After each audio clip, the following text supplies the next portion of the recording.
Ladies and gentlemen, time for coffee with Lev and Dean. That is Lev. I am Dean, and we're going to have a spicy one today. We've got some sad news to get to today. We're going to take your questions today.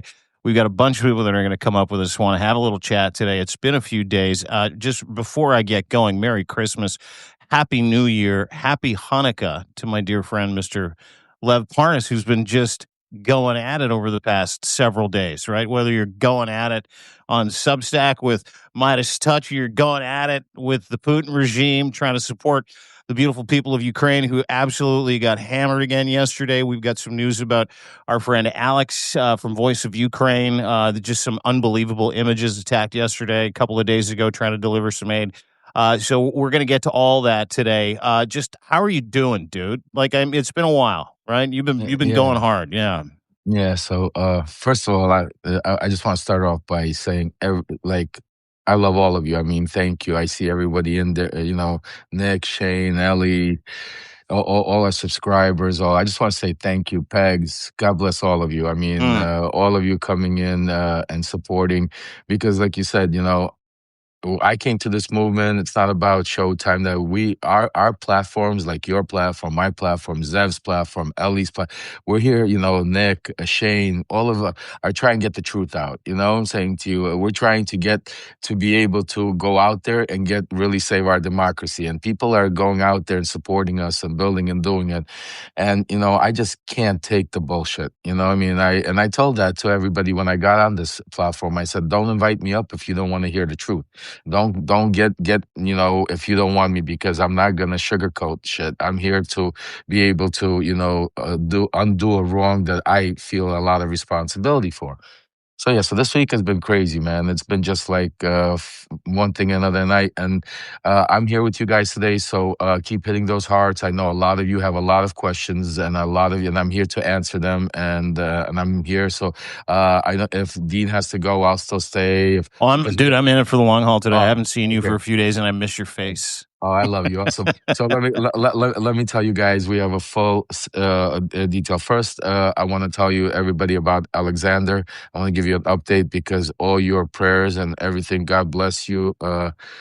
He's alive. He's not out of the woods yet, but he's alive. He's alive. He's kicking, and I got a chance to speak to him today, so I could tell you, that's why you see I got smiles. I'm in a different mood. I got a lot of energy. And the best news I was able to get is we were able to get him out of Kharkiv, and he's back in Kiev now.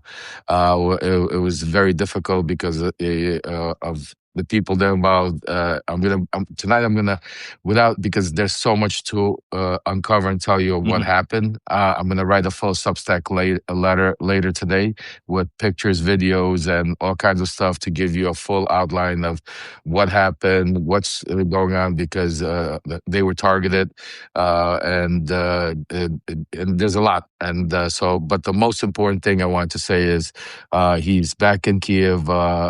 He's at the hospital. I just don't want to say where, what, and anything, because just for security reasons. Yeah, he'll get targeted. But was injured. There are a few of the guys in the car that they were driving were injured. They were targeted. One guy is more seriously injured. The other guy got away with mostly scratches. Alex, right now, he has a serious concussion. He has lacerations across his eye. He almost lost his eye. It was like the doctor said, this close, his eye. He has internal. He has, I think, 4 broken ribs, or 3. I'm not sure. He has some broken ribs. I mean, right now, nothing that he can't recover. I mean, lots of pain, but thank God, nothing where but he's still not out of the woods. So he actually did a little video. This guy's a sicko. He's unbelievable, dude. Like, there's a picture that you posted. Everybody go to Lev Remembers here on Substack. There's a picture you posted, and he's got his camera out, and he's taking a picture minutes after exiting the vehicle, blood pouring down his face, and he's like, "Okay, I'm okay, everybody. We're gonna figure that." He just doesn't stop, dude. He didn't stop. So I'll tell you the guys that were there, because it was a convoy. There were 3 cars going. So the guys in the back, when they came in, they said Alex. Basically, he was sitting in the front right seat. He rolled out of the car and he was like in shock. He started going inside, dragging out generators, like he was dragging out bodies. like he was like in this ecstatic stage. He was bleeding all over, draining, and they were like, "Calm down, calm down." He's like, "No, we gotta get this." He was in some kind of a crazy stage that all of a sudden, and then he collapsed. And then he just collapsed, and then he lost consciousness, and that's when they took him. What's it called? Because he had serious concussion. He was like, but you know, he wanted to. The one message he did tell me to make sure I give every single one of you. Besides, he loves thanks, and he can't wait to. What's it called? He says that he wants to make sure that we got the generators delivered anyway, and he made sure they videotaped it to show you how these soldiers came in the middle of the snow, were picking up, and we got the generators there. I said, "You fucking sicko!" I said, "I love you, man." He goes, "Yeah." He goes, "We got the generators, we got the aid. Tell everybody it's there." I got. He sent me some incredible videos of just my. I mean, I'm not. It's another miracle, folks. I mean, as bad as it was, but it's another miracle, another Hanukkah, Christmas, Yep. whatever holiday you celebrate. It's another miracle because the way he explained, first of all, the way the guys in the back explained to me that basically there was a drone that was in the air, and the driver. First of all, it was a major snowstorm. Yeah. Major Yeah, it was a snowstorm. huge blizzard. Like you could see it behind Blizzard. him, even right after they crashed, Blizzard. dude. Yeah, yeah, Yeah, whiteout. blizzard. Yeah. Like you could blizzard, whiteout. You can't even see where you're going, and all of a sudden he sees a drone. What the driver sees a drone, starts trying to evade the drone. It's almost impossible to evade the drone. The only way they were able to, they said that what saved him, because otherwise the drone would have probably nailed them. What saved them was the driver. They fell into a ravine, and the drone hit like right next to them, and it's just like it's all over. Yeah, like all over Kharkiv, people are saying that can't believe even like what's going on. So, but Jesus, thing dude. he's yeah, guys, he's definitely a badass. I mean, he's my cousin. I love him. The shit that he pulls lately. Like I tell him, I said, look, you got other people that could deliver this stuff, because he went right. I mean, he was right on the Yeah. front line. I mean, when you see some of those pictures and videos he sent me, where they got it and who he delivered it to, Slava Ukraine guys. I mean, we are. I'm telling you, forget what Trump and all of them and Putin think they're up to. The people there have so much heart. I mean, Alexander's just one example of so many Ukrainians out there that are they know with the Canadian support, with the American support, with the worldwide support, they're going to kick Russia's ass. Oh yeah. And that's, we could lead into what's going on now in Ukraine. I mean, just think about Putin unleashed today. It's so Alex says to me, he goes, I left, they were bombing us in Kherson and Kharkiv, where he was in the Donetsk area. He goes, that's why they got me out of there quickly. We got to Kiev, because he was like ran the front line and the medics, So he goes, and now I get to Kiev. He goes, and they lit us up. He goes, you don't understand what happened in Kiev yesterday. He goes, the city of Kiev was on fire, like and think about it. So you have Putin doing this right now. Zelensky's supposed to meet, which I broke that story a couple of days ago. Tomorrow, literally, they're meeting at Mar-a-Lago. Yeah. He's having him come to Mar-a-Lago. Yeah, Zelensky actually, I don't know if you know this, he's making a pit stop in Canada on Yeah. his Tell way to me about it. Mar-a-Lago. Yeah, that was an interesting story too. So welcome to Coffee and Dean, by the way. Everybody get your questions in. You can chat in the paid subs. This is all about you. We're going to have some people on in just a minute. But to your point, after 500 Shahed drones, 40 missiles, hammering Kyiv all night long. City's been plunged into darkness, mostly infrastructure and civilian casualties. Targets were hit again yesterday. Zelensky rearranges his meeting. And what he does is he's like, yeah, I'm going to go to Mar-a-Lago. I'll come have a chat with you, young man. But I'm going to stop in Canada first. And Prime Minister Carney cleared his schedule today. He's on his way to meet in Halifax. I believe they're going to get together in about an hour and a half. And he has a bilateral meeting, a multilateral meeting set up with the Coalition of the Willing before he actually heads to Mar-a-Lago to armor him up, to suit him up, to say, this is what we will do, this is what we will not do. And we, as Canadians and as a country and as the Coalition of the Willing, are fucking lock, step with you, brother. You go down there, you assert your power, you assert the peaceful nature of the people of Ukraine. You tell them we're not giving you jack shit. You cannot have Zaporizhia for your fucking Bitcoin dreams. You cannot have Donetsk. You cannot have fucking Crimea. You go in there with your balls out and you go in there with your chest out and you tell them we are right here with Vladimir Zelensky. And I got that from the folks in Carney's Orbit today. So that's literally happening in the next hour, my man. Folks, that's some breaking news right there. That's why you make sure you follow this monster over here of Dean Blundell. That's some incredible stuff. No, I'll tell you this much from, I actually wrote an article about, I think yesterday. My days are so confused already. But yeah, no, so this meeting they're having in Mar-a-Lago, and I think me and Shane are going to do so. So, folks, Shane is also going to come up later. We're going to have lots of people. Nick is here. But Shane has been doing some important reporting on Kushner, and we're going to do a live maybe either tomorrow during the meeting or after or Monday following up. But I just want to let you guys know this was all theatrics. The reason why Zelensky's in Canada is because Canada, Europe, Ukraine, they know. See, the media is not telling you what the game, but I told you. There is no peace deal. There is no 2021. What Zelensky is doing, this is all theatrics. Zelensky could turn around and say, I will give you up Zaporizhia. And you know what? Putin's still not going to take it. Because at the end of the day, Putin is using Trump, as I've been explaining to you. He needs America in it. The whole world wants America out of it. This is not about peace deal. This is about getting Donald Trump out of the situation. There's like, dude, nobody wants you. You're not giving us any weapons. You're not shut your mouth and go suck your thumb in the corner somewhere and leave everybody, go change your diapers or something. Leave everybody alone. That's what Zelensky is going to talk to him about. See, people don't understand, this is like, and Trump is going to come out there and basically try to hammer him. They've been trying to hammer him, Kushner. I love how they said, if you guys ever, those of you, a lot of people don't get a chance to hear Jared Kushner. Like he's this whiny. Yeah, he's like a fucking little zombie, right? He's like this little fucking wafy zombie that walks there. You never hear him say, and then when you do hear him talk, he's like, it's a Law and Order, it's country Law and Order.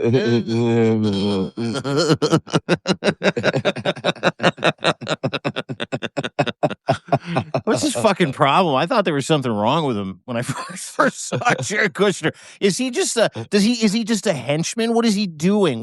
Why is Jared Kushner in and around Donald Trump? I know he's his bag man, I know he's his guy, but he's got the fucking personality of a feminine hygiene product, dude. Like legitimately. By the way, before we get into the Alexander just texted me. He has joined us. He's in the hospital. He can't. He says he needs to listen to Dean. It makes him feel better. So he's listening. So guys, if you want to send him or text him, he is watching. He's listening. Unfortunately, he can't go live. He's in the hospital. But not allowed. Yeah, you just got bombed. But he is with us. Cuz we're here. We love you. Thanks for joining. I sent him the invitation. I said, I don't know if you could get it in. So I guess he was able to. So guys, that's a good sign. If he's able to be with us and watch, that's even good. So he's getting better. Good. Again, God bless. Thank you for all the what's it called? Prayers and wishes. But so let's do this because we got a lot to uncover and lots to go over. We have some special guests that are going to come up. Sure. Yep. So I think the way we'll do it, because we have a lot of them, and then we have a lot of our subscribers and paid subscribers that have lots of questions and probably want to come up also and discuss some of these subjects, because some of these subjects are yeah, listen. A couple of the things people they want to obviously talk about Ukraine, but there's trouble brewing at the Circle K, if you will. We had a fight between Zev Shalev and Michael Cohen, and then Lev came to everybody's common sense back and kind of forced the issue. So we got the Cohen thing to deal with. Because now I'm getting people screaming at me, going, "Pick a side." I'm like, I don't even fucking know what's happening. It's Christmas. And then as soon as that's done, we now have issues with Midas Touch, which need to be addressed today. And why I love talking to Lev, why we're going to do this with you. And folks, you've got questions, so we'll take your questions about both of those subjects as well. Is that when I said to Lev today, I go, are we doing this? Because these are contentious subjects, right? These have to do with friendships, have to do with business relationships, has to do with family, has to do with content, has to do with democracy. And I'll tell you what my friend Lev Parnas said to me. Abso-fucking-lutely, bro. We'll talk about everything. I want it all on the table. I am an open book. So let's just address what we're going to do here today from that perspective. Who's our first guest today? Oh, hello. Hello. Did you just see that, Zev? How do you do this shit? He just appeared. He was like, whoa. I have magic tricks up my sleeve, and this is one of them. So nice to see you guys. How are you? Yeah, dude. Merry Christmas. Merry Christmas. Likewise. Happy and Hanukkah. happy I've been Hanukkah. gone a couple of days. Look at all the craziness. Oh my well, God. dude, that's what I wanted to ask you. Is like, fuck, I got inundated over the Christmas holidays with people saying, when are you going to come to Zev's defense? And I'm like, I don't really know what's going on other than he had a fight with Cohen in a podcast with Lev. Zev, I think you have a echo. Oh, yeah? Yeah, could be that I don't have my headphones on. Yeah. Let me turn this down a little. Yeah. So while Zev is doing it, let me give you guys a quick rundown of what. So Zev has like 10, 15 minutes. That's why he's special today. Oh, perfect. So we're gonna have Zev join us. Then we have right after Zev, we have Ellie that's gonna join us, and then after Ellie, I think Nick Prado or Shane is going to join us, and then after that, it's all you guys. All your questions, you could come up for all the paid subscribers. I'm all yours. Dean's all yours. Will be here, but while we have Zev, because I know he only has a few minutes, let's get into exactly what transpired. Zev, you want it started? You want me to tell everybody? Well, I don't even know what happened since the last few days. I've been following your lives, and I know we've spoken, but I don't have the real details of any new. Can I set the table? Yeah, go ahead. Let me set the table. So I'll take you through what I know. First of all, just so everybody's aware, we have a bit of a rift with Michael Cohen, Zev Shalev. At the end of a podcast, when Zev, if I'm to understand this correctly, you're pressing Michael about how he tried to help Trump, with NDAs, tried to brush back and push back against some of the accusations around the Epstein affair, if I'm not mistaken. The timeline and some of the stories that Michael has told about his non-involvement or involvement seem to be different than what the facts remain. You press him on it. You leave the podcast. At the end of the podcast, I just found out today. Different podcast, actually. Completely different thing next day. Yeah. Okay. Next day. Yeah. So then walk me through that was the impetus for it. Let me walk you. Let me walk you through, because I know people were going after you also, because we're Dean even there. I just want to tell everybody, it's confused. You can see where Dean is. Dean is here with us. Dean stands on the right side. Dean stands on the truth and nothing but the truth. That's why we're all here, because none of us here are some big corporate media sponsor. We're all independent. This is real independent journalism, folks. Not me. These, the people that are going to come up and talk. These are people that are out there really risking and doing everything to get you guys real truth, not some spin that these big media and some of even the pundits on the Substack are turning it into. And that's what we're going to talk about. So what happened is this, folks.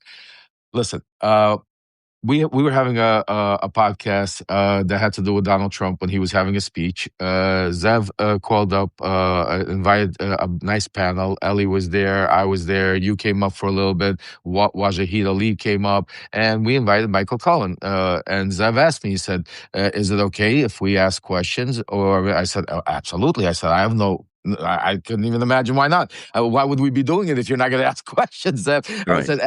I said, ask all the questions you want. That's the purpose of our Substack. So then we get on there, we're sitting, everything went on. Then Michael Cohen and Zev starts asking Michael about certain questions.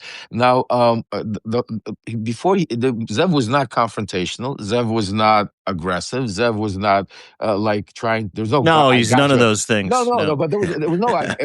No. I'm saying to you, it was no "I got you" moment. It wasn't a gotcha thing at all. It was no "I got you" thing at all. But it was leading into a time period where, because I go back with this still time period a little bit from Tara Palmieri, because Tara Palmieri had a live with Michael one time, and I wasn't on it, but I watched it. I was watching it, and they knew, and she did the same exact thing. She started asking him about a certain period of time and about a certain case that has to do with Katie Johnson, and that's a very particular individual that I, for a long time, have been trying to fight for, and you guys know that to make sure that we find out who and what, because she was a 13-year-old girl that actually was abused and had the courage to go up and file a lawsuit that these scumbags wouldn't even couldn't even deny till this day. Instead, they threatened her and they went after her and they shut her up. So it's a very it's besides all of the survivors and all of their stories, this is a very particular story, and we still till this day don't know who Katie Johnson is, where Katie Johnson is, if she's still here with us or hiding it because of all the turmoil. So here we got he gets into a major fight with Tara Palmieri, just like he did with Zev, just the same exact way.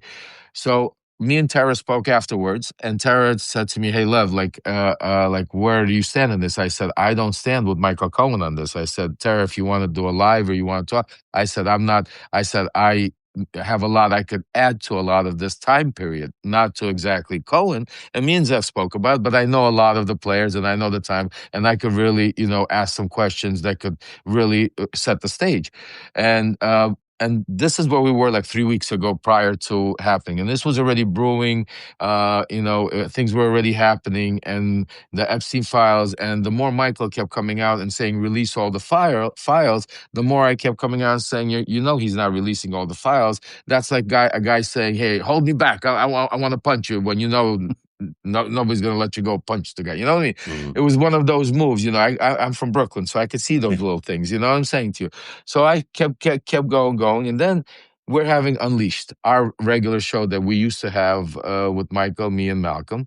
And all of a sudden, we did not speak about Zev at all. We did not speak about none of this. But in the end, I ask everybody to join our mission to be with us. And all of a sudden, I don't know what triggered him. Michael goes off on this crazy rant. And he goes on this crazy rant, saying things like he hopes Zev chokes and stuff. And I'm like, whoa, you sound just like Donald Trump right now when you're wishing, and the more and more I started thinking to myself, I just stopped. After that, I sat down and said to myself, like, what the fuck is going on here? Like, this is a guy that keeps going on the air all the time talking about like he's disclosed everything that has to do with Donald Trump. That's bullshit. The only thing he's ever discussed that has to do with Donald Trump, and the only thing he writes about, the only thing he talks about, is the Stormy Daniels little part of 14 years he spent with him. The other 14 years, he has never come out and said Donald Trump did anything bad. On the contrary, he protects him on everything else. He protects him on Epstein. He protects him on saying that he's not senile, he's not a dementia, he's this, he's going to go after. I mean, like, I started, going over and over in my head. I'm like, what the hell are we doing here? Like, I'm saying every subject, but his role is that I'm here for the people. So that was the beginning. That's exactly right. That's what you're saying. That is exactly right. And that's where we were. And so I want to make it very clear, and I hope Michael Cohen sees this, and I hope everybody sees this. This is not personal, Michael. I hope you, and I'm not accusing you of anything. I'm not saying you did something. I didn't say you didn't do something. What I'm saying is you know more, and I know that you know more, and you know that I know that you know more than you are telling people. That's what I'm saying. And now has come a time where it's time that I don't know if you're scared. I don't know if maybe you don't want certain people in your life to find out, maybe because of you're still associated to some of these people. Like, I'll give you a perfect example. Like when I go at it, and try to expose the Ukrainian Steve Witkoff connection, Michael Cohen covers up for Lem Blavatnik because he tries to be friends. He still covers up for Witkoff and all these guys because he was friends with all of these people. And so this is why I say, and that doesn't. Right. And I'm not, again, see, this is why I want Zev there, because I'm not accusing anybody of an sexual crime. What I'm saying is I want the truth out. I want transparency. That's why we're here. If you're going to sit and you're going to tell people to send you money, and you're going to tell people to, support you, and you're going to say, then you need to be transparent. And that's why, that's all I care about. I don't care about, and I say to everybody now, if, hopefully I'm wrong and we're all wrong and Zev is wrong, because I don't want Michael to be some kind of one. I hope he could come out and say, "Hey, Zev, this is how." Here, Ellie, this is what. Here, Tara, this is. Hey, Lev, this is what. And we'll say, "Hey, just like I did for 6 years when I was tormented." Zev investigated me. Yeah, he'll tell you I never went back. Every time, and I told Michael the same thing. I said, Michael, why don't you go do a live with Zev and Paul and Tara and sit down and get it out? You have nothing Yeah, to get to the hide. bottom of it. Well, Yeah, listen. Let's if I can too, just go kind ahead. of Yeah, go give a ahead. quick catalyst, and I want to throw it over to Yeah. Zev. It seems to be sitting around the accusation that Michael Cohen may or may not have been involved in helping make the rape attestation by Katie Johnson go away due to a series of threats. That was the tenor of the conversation for Tara Palmieri, which is why she got into it with Michael. That was, again, something that Michael got very angry about, very animated about with you, Zev, if I'm not mistaken. If we're going to boil it down to a catalyst, that would be it. It was that, and it was also the Maison Lamity, the house The in the Palm house. Beach, where there was, clearly, it would be hard to assess this any other way. There was a lot of money laundered from the Russian oligarch Rybolovlev all the way through to Donald Trump through the sale of this house, something like $50 million in unusual profit at a very weird time in the market to be making that kind of profit. So, Michael Cohen admittedly says that he was the person responsible for doing that sale. He knew he was in the middle of the sale. He was the lawyer engaged in doing that sale. Now, if Jeffrey Epstein in his emails is suggesting that that was Russian money laundering, then, it should be looked at as Russian money laundering, at least from every other perspective as well. We also have a lot of evidence around this. There's a lot of investigations from the Senate as well, in the Wyden committee. So in the Wyden investigation. So you've got a lot of evidence building up around what happened in this incredible sale of this house that used to be owned by Leslie Wexner. And so that's that to me is actually the bigger, not that they're both massive, but that one to me is the actual crime that can be proven beyond any Wow. doubt, because there's actual money that's being flowing through. And I'm not saying that anyone is guilty of a crime. I'm not saying that Michael Cohen is guilty of a crime, but it sure looks like money laundering happened between the Russians. And even in his own book, Michael Cohen says that Donald Trump told him that it was actually Putin who bought that house and sold that house. So he even acknowledges in his own book that it might have been money laundering.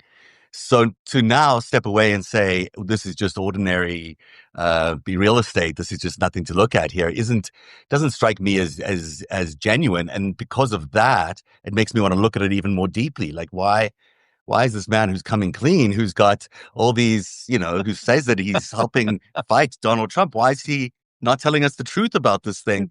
Because it looks like, if it walks like a duck, it acts like a duck, yada, yada, yada. So what's he hiding? You guys, like, what is Michael, in your estimation, is he hiding? Because it seems like he's got one foot in, absolving himself of a lifetime of working for Donald Trump and trying to save his reputation, if I'm reading the tea leaves correctly.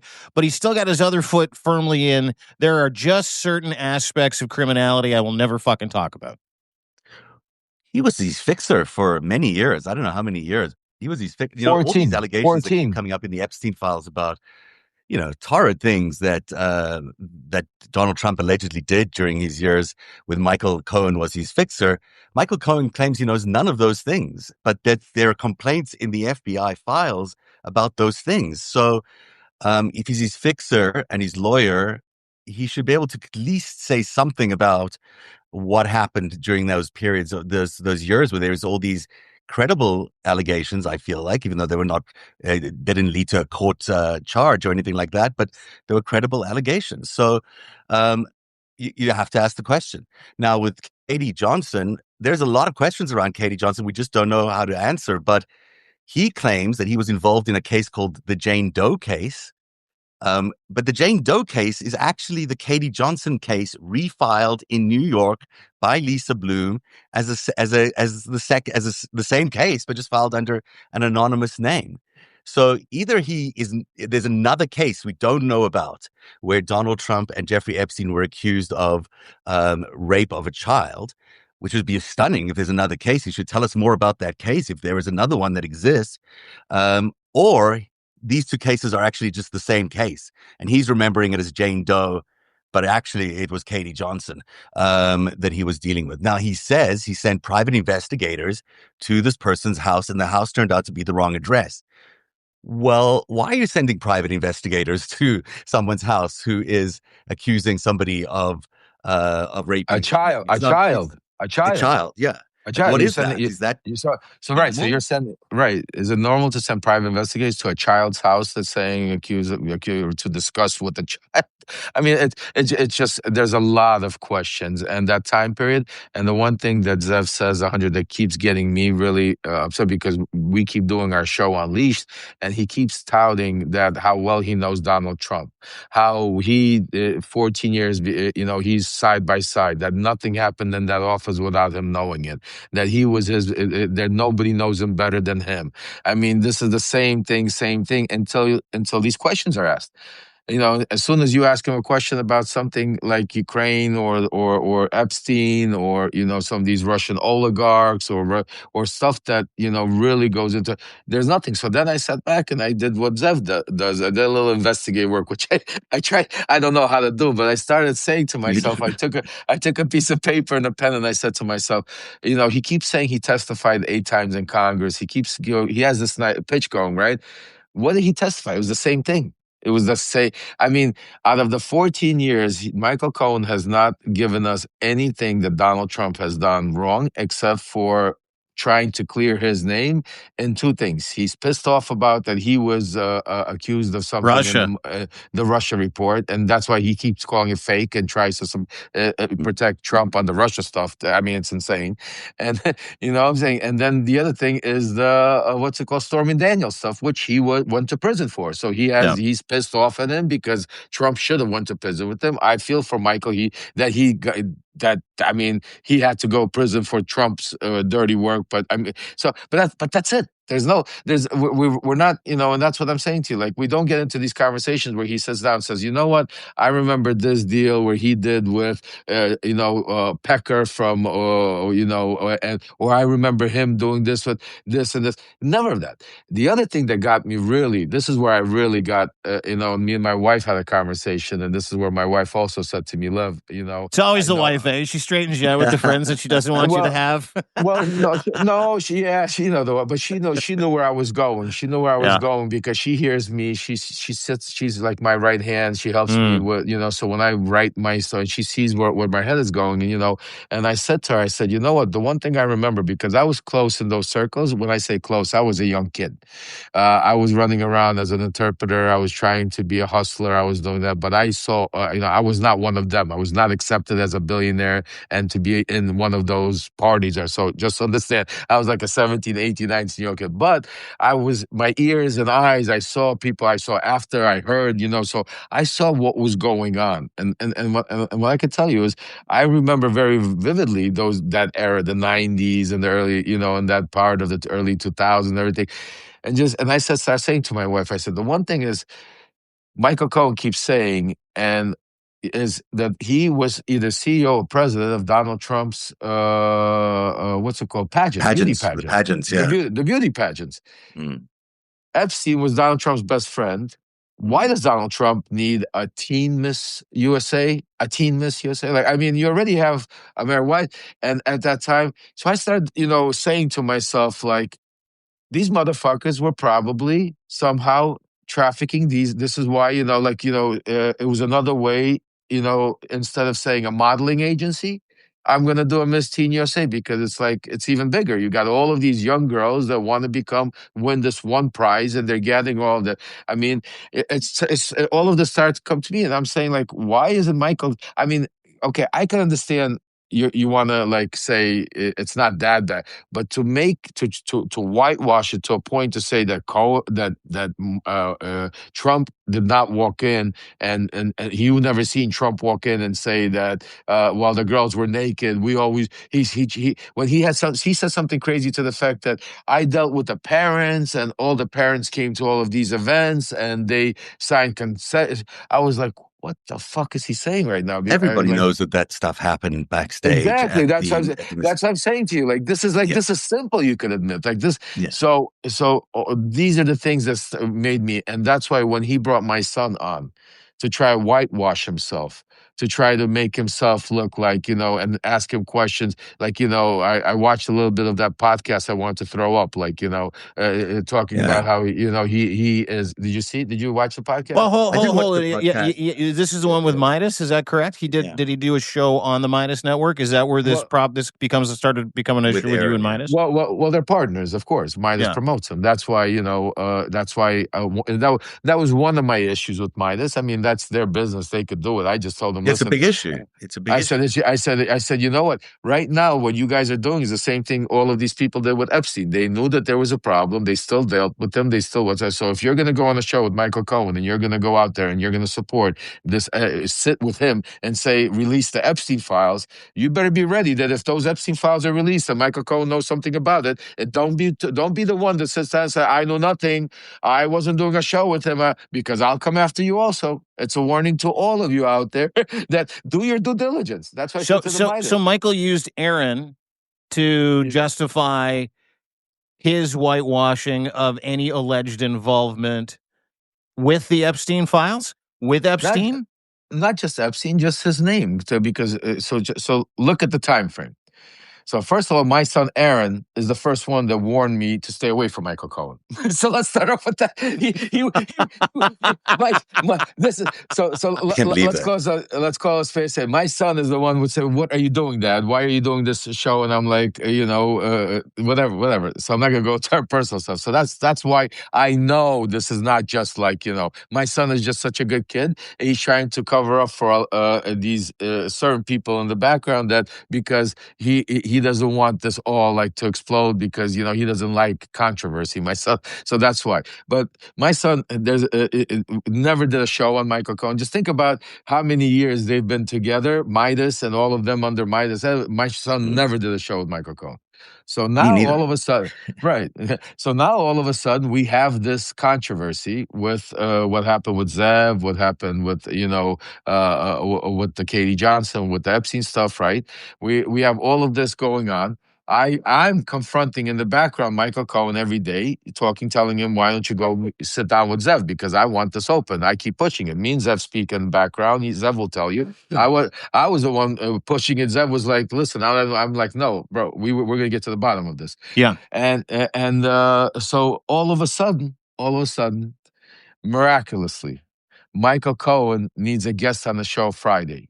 And miraculously, they all share. Michael Cohen, my son, and Midas share the same producer or booker or whatever you know. And miraculously, they called my son and said, can you fill in? And my son says, sure.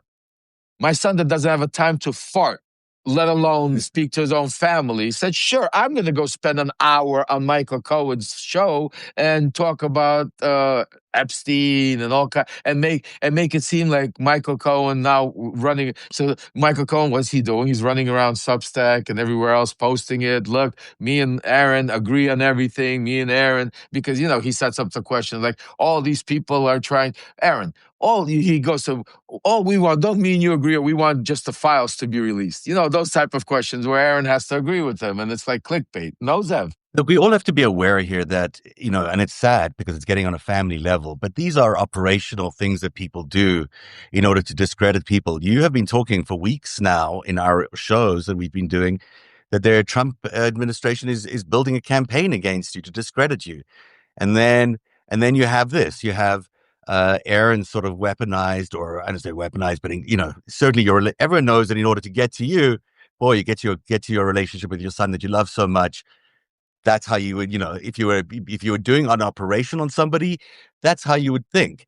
And the truth of it is, the more you become more accurate and you reveal more and you share more information, that your reporting has been pretty exemplary over the last few months. You've been telling us things no one else has been able to tell us.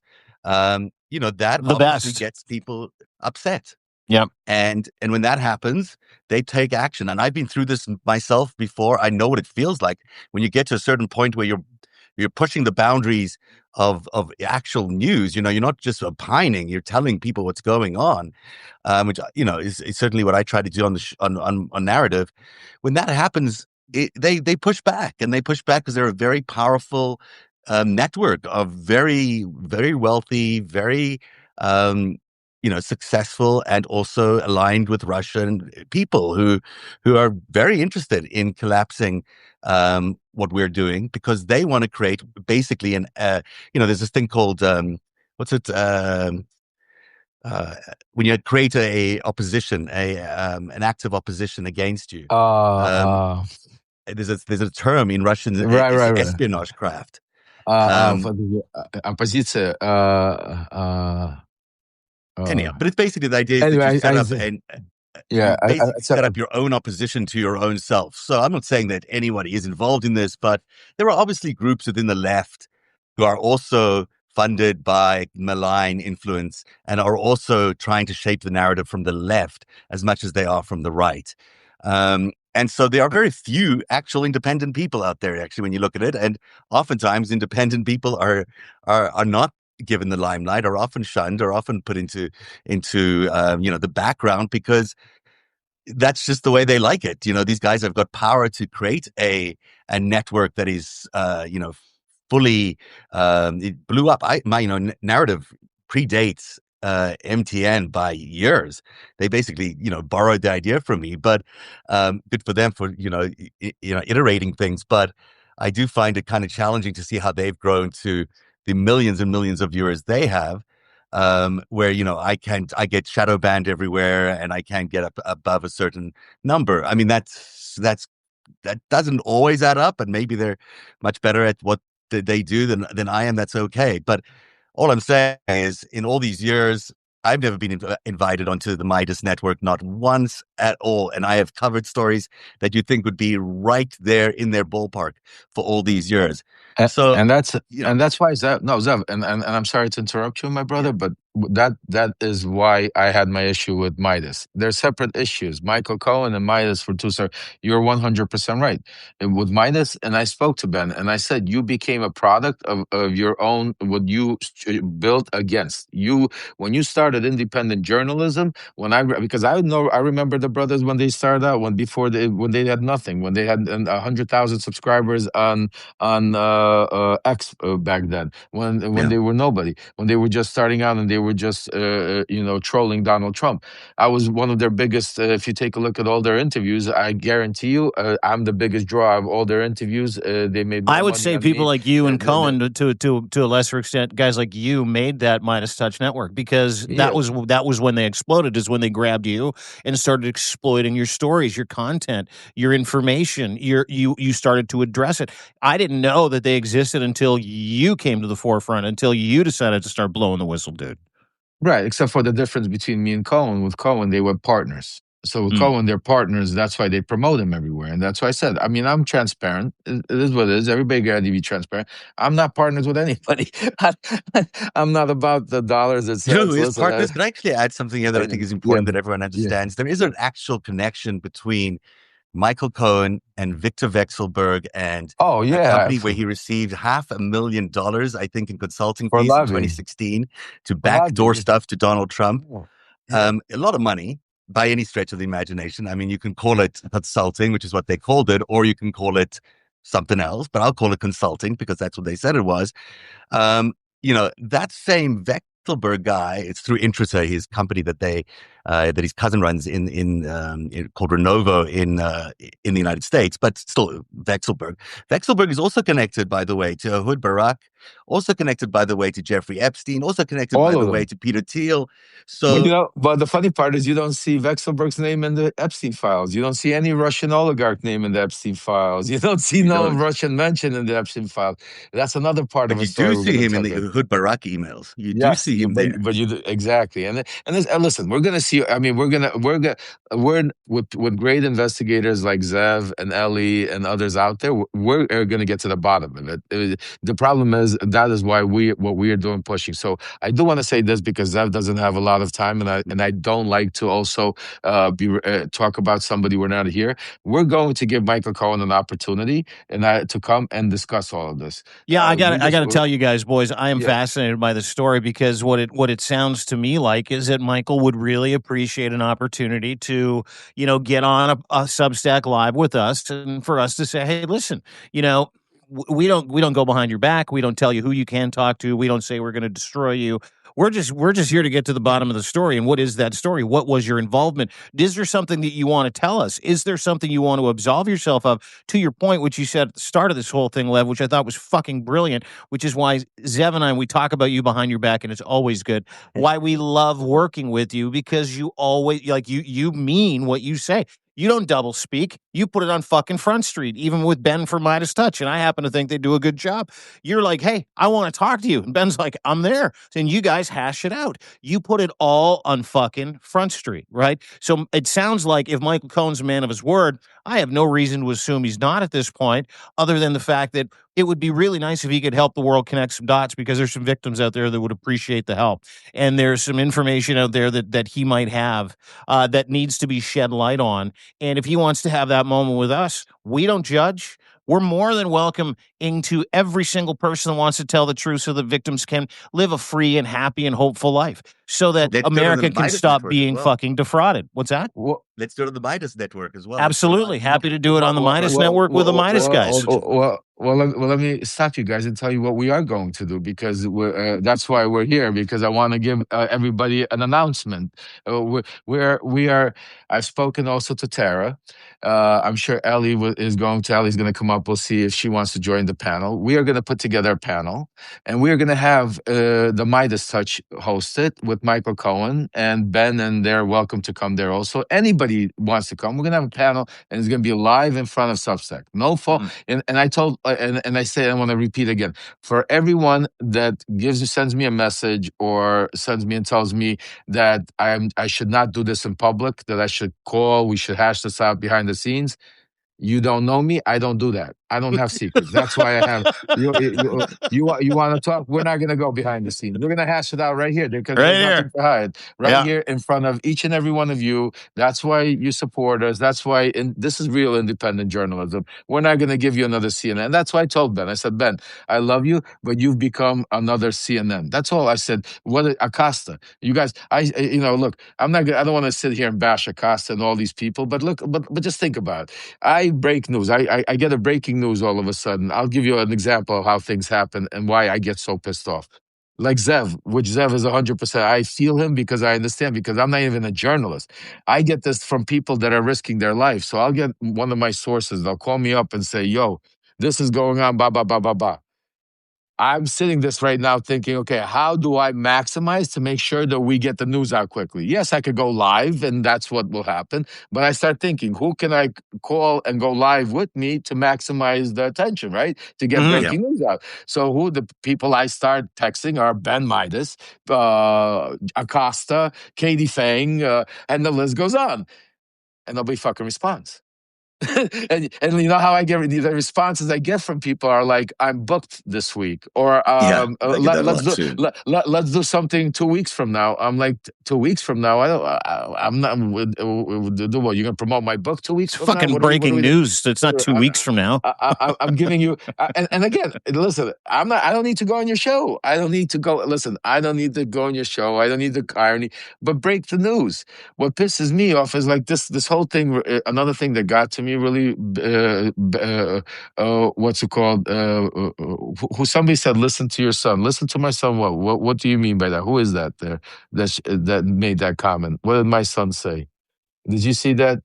Please, Yeah, because I didn't see it. I don't know what's in reference to, yeah, but maybe they'll follow up. I'll no, have a peek here right now. yeah, because a lot of people are trying to play this game like like this has something to do with my son.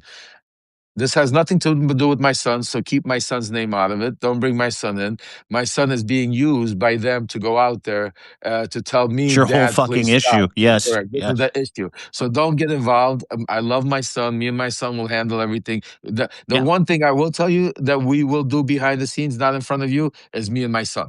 That I promise you. So do not worry about. So stop asking and saying, "And I love my son more than anything." This I don't have a problem with my son. I have a problem with people that are trying to exploit my son, and that is what we're talking about. They're trying to use him to cover up for and whitewash their own name. So please, folks, I love you to death. We all have kids. Leave my son out of everybody's mouth. Let's move on. We're talking about breaking news. My son is not breaking. It has nothing to do with this. My son was used to go on a podcast that you go, if you want to, you could go listen. It's boring, it's stupid, but the one thing, if you take a look out of it, that you'll get out of it. No, I texted my son also. I said that was the most boring and most podcast Really? ever. But yeah. Fuck, I love It's you like so much. it's like he tries to be on the level with my son. You're a disbarred lawyer, criminal. My son is a genius lawyer that is out there doing good work. Don't put yourself on the same level. I see my son didn't see it, but I watched through that hour. I see the clips that Michael Cohen wants to use to be able to put out to try to use that. Oh, Aaron Parnas agrees, Midas agrees. Like to be able to fight what Zev and us and everybody's talking. So don't play the game. But I will Is say he this, because I think it's Please go ahead. sorry. Yeah. No, I just think it's important to realize that all of this is not where we want to be reporting. I'm happy to spend as much time on Cohen as it relates to Epstein, as it relates to Trump, because I think that's very valid. Because he might know information that could help free our democracy. This is where it comes down to. This is about a fight for democracy. It's about fight against autocracy. It's about a fight against the organized criminal networks. And I want to spend 100% of my time looking at what's bringing down this democracy. But there is, Michael Cohen may have some really important information to share with us. And I would want to hear from him and genuinely want to hear from him about what he knows so he can help protect this democracy that he says he's trying to protect.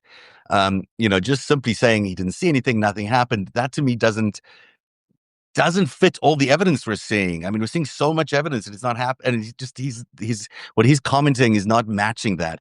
But I do wish we could get over this because I hate everybody fighting. I don't like to see us disagreeing.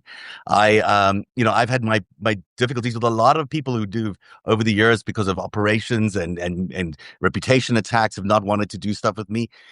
At the end of the day, if we're all fighting to save democracy, that should be our number one focus. Right, it should be transparent. Yeah. You know what? And such a good point because it was one of the things that happened this week. I watched, I'll kind of get to some of the reaction. I watched some people go, Lev should no longer work with Dean and Zev. Dean and Zev should no longer work with Lev.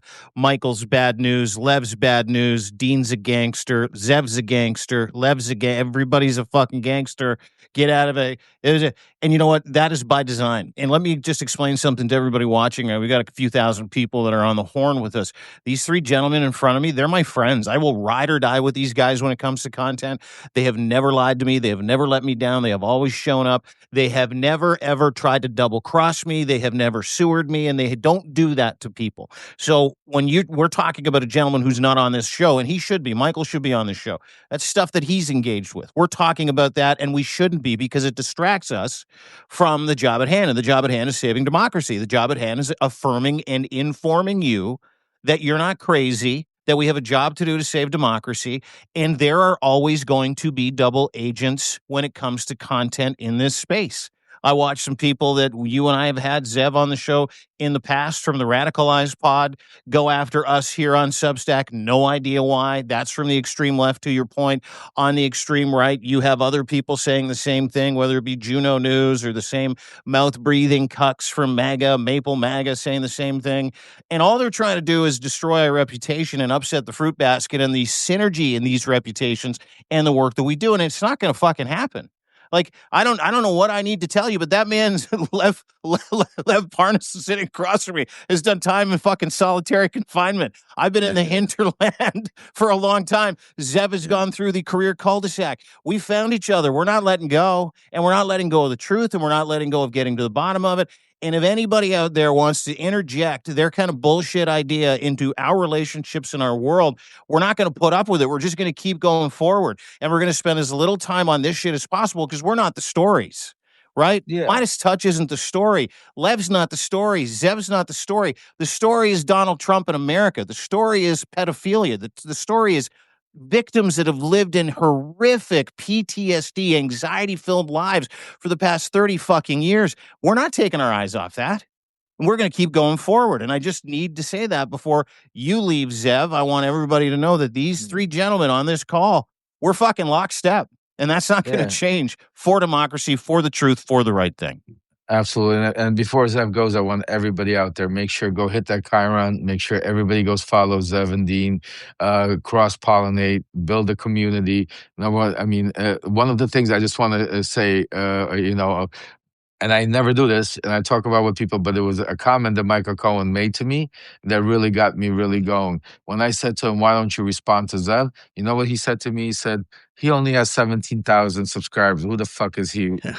That says something to me, and I want to make sure that to all of you out there, because that's power. He's right. Power is in numbers. Zev should not have 17,000 subscribers. I should not have 80,000 subscribers. Dean should not have 30,000 over subscribers. We should have millions. But the reason we don't have all of these subscribers is because what's happening on Substack, and we'll talk about Midas in a second when Zev leaves. We'll get Ellie up here in a second. But what's happening is we're seeing on Substack right now a different version of what we see corporate media happening. Absolutely. We have the same people that left corporate media, the CNN, MSNBCs. They have come now to Substack. They have now put the same formula. They've put the same programs in touch. It's the same Acostas and the same people. And the Midas Touch is your next CNN. And that's what is happening. And independent journalists, the people like Zev, Dean, Ellie, Shane, and keep going.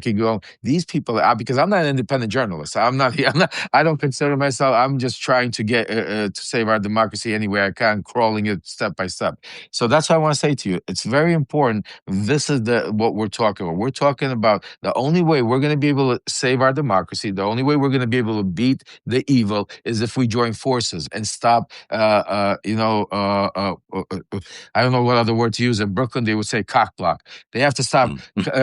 I'm sorry, and I apologize for it, but they have to stop it. What, for cock block? I love cock block. Yeah. Cock block's one of the best phrases in the world. Use cock block all the time. Yeah. Good term. But it's true. They have to stop doing it. Midas, Acosta, all of them, they need to continue promoting independent journalism. And then we will say that's what independent, like Midas should have Zev. I can't believe Zev was never on.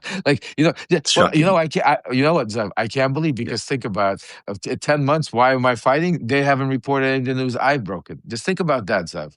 Because all the stuff we're reporting is very touchy, in the know stuff that is on the outskirts of what they consider acceptable. So, you just how would Midas Touch not want all that context from the past 40 years of profit taking? No idea.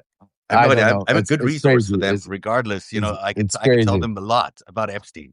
I can tell them a lot about Donald Trump. And the same thing with Ukraine. Why the fuck wouldn't they want your tip reporting on Ukraine? Why wouldn't they want the insight? But Zev, that's what I want to say to everybody out there. So again, same as I started with Michael Cohen, I want to make very clear about Midas. We are not bashing Midas. I'm not here to bash Midas. I'm not here to get to try to go after them or insult them. The things I'm saying to you, I said the same thing to Ben in his face. I will say I don't go behind the back. I think that Midas needs to fix some things, and I think they could be great. I think they're great. They've built an incredible, great platform. But I think sometimes, and this just happens in life. I've seen it all the time. We sometimes start off trying to uh, beat something, and then we become over time not realizing that same product of that same environment we try Yeah. to change, and that's what I think is happening with a lot, and that's what I want to change. But Zev, I love you, brother. Please, everybody, go subscribe. We're going to continue, Dean. I just want to bring Ellie up because I know Yeah. Zev has to run. Thanks, Love you, guys. brother. And, Dude, Merry Fighting. Christmas, Happy New Year. Really nice to see your beautiful smiling face. We'll see you Monday. Nice to see yours. And I'm so glad Olex is okay and Yeah, getting thank mental God. on That the was mend. And that's just great news. I think everyone's just thrilled to hear that was that he's alive and well. that's the All best news we got today. Thank you, Zev, my brother. Thanks, Have a great guys. day. Talk to See you, soon. Big Cat. Bye. We'll see you Monday. Bye. All right. There you go, Zev, at the end of his Christmas vacation, coming to us from parts unknown. He wouldn't even tell me where he was. I'm like, where are you going? He goes, none of your business. I love it. All right, let me get some really salient points before we bring up Ellie. And I know that's who you're going to bring us up. Ellie, who's just incredible, Ellie Leonard.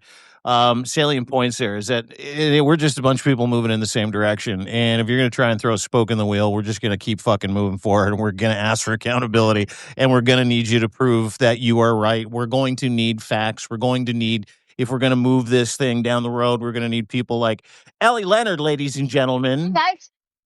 Epstein Files historian. Can we call you that now? Epstein Files historian? I was going to say that. No, I was going to say beyond historian. I mean, unqualified for anything. I feel like I'm here with, I have like a classical history degree. I've just qualified for nothing. So I'm flying by the seat of my pants. I love you. I love it. She's great. She's incredible. When I saw some of her work and we caught up, and I started going in and reading and looking the stuff and watching. I mean, incredible. And that's why I said I was looking through my messages. I go, I need to find Ellie. How do I get in touch with Ellie? I was like, I need. And then I'm seeing I saw. Oh my God, she sent me a patriotic. I didn't even see it. Yeah. Right. I was like, oh, I got Ellie. I know. So we are I get the Substack messages are so hard because it's hard to see anything in there. Just because they go so fast. So everything is just Substack is but it's getting better. They're trying and we'll fix it. One thing before we get started, I wanted to just respond to somebody. I saw somebody wrote in there about please be careful your mental health and everything. I want to be very clear to tell everybody. I appreciate it and I love each and every one of you and I agree with you. Mental health is very important. We have to be very, especially times like this. But I am totally fine. I've never felt better in my life. The fact that and we'll discuss it. The fact that part of the campaign to try to discredit me was, instead of confront me, was to put out a mass email to everybody saying that there's something wrong with me. And who did that? That was. I'm hearing it was Brett Midas. I'm not sure if it was Brett or if it was somebody. Ben said he had no ideas, and I give him the benefit of the doubt that he didn't know who responded. But the fact that just a recap. Like people were sending them notes saying, "Hey guys, what's going on with you and Lev? Why don't you credit his reporting, et cetera, et cetera? Why are you using his son? All that other shit." And their response in this email, and you've sent it to me. I've seen it, which was. And I sent you a note the next day. I'm like, I still can't believe they sent this out. Was to send an email or text out to certain people saying basically that you're not well and they wish you nothing but the best as you try and get your life together. I'm like, what the fuck was this? I know this man very well. There isn't a goddamn thing wrong with him. Well, they used the emotion of a father getting angry that his son is being used, and when this happened, I did what I do. Instead of calling them on the phone and screaming and going through this on phone, I said, you know what? Fuck you! I'm gonna go live on Substack, and I'm gonna let the whole world know. We're gonna put it out to all our subscribers and let everybody know. So when I came on that first night, I was very. Not the usual Lev you see. I was cursing. I was aggressive. I could see where people could have said, "Oh my God, something's wrong with Lev." I could see it, and that's why I wanted to come on and say, make sure I'm all good, folks. But what bothered me was the fact that they try to capitalize on it and they try to move on it. And because I'll tell you, I have not, so many people have picked up on it and are going out there and saying, "Oh, Lev is crazy. Oh, Lev is rambling on." I unsubscribe to Lev because he's, what's it called? So because they have a powerful voice. They're like Donald Trump. They see this is what they don't understand. What my problem is with them is they have such a powerful platform. They should be like when Ellie broke all that stuff about Wolf. She's breaking like incredible stuff that nobody. How come she's not on Midas, and how come there's not a whole section? We're not talking about Wolf. When Zev is talking at, and Ortera is asking these questions about Michael Cohen, how come Midas is not bringing them up and saying, "Let's ask the questions"? This is my problem with Midas. I'm saying to you, I'm saying you guys, wake up. You're good guys. You built this platform for the people. You built this platform. You have such a huge why I got pissed with them. I said about Ukraine. I said just think about it. I said we're trying to raise 100. We got a Christmas miracle. We have 40. We got right now. Odessa is without light. People are dying. No light. We found a miracle. We found 40 generators. We're as a community raising generators. We raised like $30,000. We went and bought these generators. Alex got almost killed yesterday driving these generators. And I said to Ben, Ben, think about your platform. If you would have went on one time with me and said, "Hey, folks, we need to get Ukraine generous," we could have lit up the whole fucking Ukraine with all your subscribers. We could have raised $1 million and gone bought as many generators or done whatever we can and made a real difference instead of having my Alex drive around in a truck with 3 generators to try to deliver. I said, did you not see the Christmas miracle that when that preacher stood there and said, what's it called, that our church got blown up. We had no money. We did not even know how we're going to get generated. But what we did is we went, I still cry till this day. We went and built a place to put a generator. I swear, I feel like it's a movie. I replay it all the time. I can't believe it actually happened to us in our life, where Alex is sitting across the street and comes and sees this broken up church. And the pastor says, we built that place that one day it was to get a generator so our kids could maybe have a Christmas. And Alex goes in his car and brings out a generator that you folks help support. So that's my problem with Midas. They could use their platform for so much more. And I don't care about, you want to clickbait, you want, people say you got to, that's business. You know what I'm saying to you? They got, you want to do, but don't destroy the little guys. Don't make it so, like us, we don't have paywalls. Or you guys have paywalls all over the place. And that's why people can't go support you and then support Ellie and then support me and then support somebody else, because it gets too expensive. Like I don't want, like I said to Ben, I said, we do Ukraine. I don't want one fucking paywall on any of my information. Whatever we do, I don't want paywalls. I said, I'm not there to try to capitalize and make as much money. I said, I'm here. I want the information out. I said, you know what? God's good. Believe me, once we save our democracy, once we get Putin out of office, once we get Trump out of office, I said, believe me, God will show me a way how to monetize. I've made money my whole life. I don't give a fuck. I'll be good. Trust me. You know what I'm saying to you? I'm not here for the monetization. I'm here to, yes, do I need it to be able to support my family? I'd never lie to you. Absolutely. Each and every one of you paid subscribers, make sure that Ellie, me, Dean, we could go pay our bills, subscribe, because right now, this is what our life is. This is what our job is. We don't have, corporate media sponsors. We don't have billionaires. So then, yeah, we do. And that's why I also get upset at them, because then we have people that have huge followings that should be promoting and helping all of us be able to survive. So we should all be their contributors. They should have somebody calling up Ellie every morning saying, Ellie, you got any breaking news, any stuff going on? You know what I mean? And, hey, Zev, what do you got on Epstein? That is independent journalism. That is the fact that we see CNN say, "Oh, breaking news! Trump has done a 180 and he's going after Putin," and then you turn on Substack and every single one of them is saying the same thing. What are we doing? So that's my complaint. That's where I'm sounding the alarm. I'm saying let's not destroy the word independent journalism, what it really is. And let's really promote independent journalism by the big guys. And that's why I say it's not about fighting. I did not build my platform to fight. It's to unite. We want to unite. We want to build stronger. That's the only way we're going to win. So I'm sorry with that rant, Ellie, but welcome. No, I was just going to say, I think people get really afraid to go against or to speak out against people who are kind of on the same mission. So like if you say Midas Touch, and they know that Michael Cohen is lying and doing something wrong, they go, oh, I don't want to call him out because he also is trying to take down Trump or take down Epstein or whatever. And you have to be able to be willing to be called out in order to make a bigger statement, because we are now in a time where we have to be accurate and we have to be truthful and we have to get it right, because if we don't get it right, then we completely lose our credibility. So like if somebody lands in my DMs and says, hey, you got this piece wrong in your last, article, whatever, I'm going to go look at it and I'm going to make sure that either I did get it right or that I do get it right, because, we don't have backing. So we have to be accurate and credible. And so I think people need to stop being afraid of calling people out, whether it's in private or whether it's in public, but like say something so that we can be a team and we can work together, because we're going to be way stronger together than we are all separated and upset and, all this stuff. And I think it's totally possible, but like somebody like a Michael Cohen needs to, I was saying in the chat, like the first step of recovery is admitting that you've got a problem, right? Like I'm an alcoholic. Yeah. Right.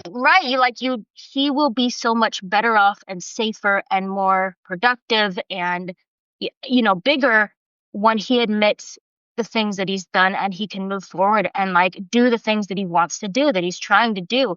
But right now he's so afraid and like covering himself and protecting himself that he's like spinning his wheels and he's getting people mad at him and there's no trust. Like I don't trust him either. I was in that meeting with you guys.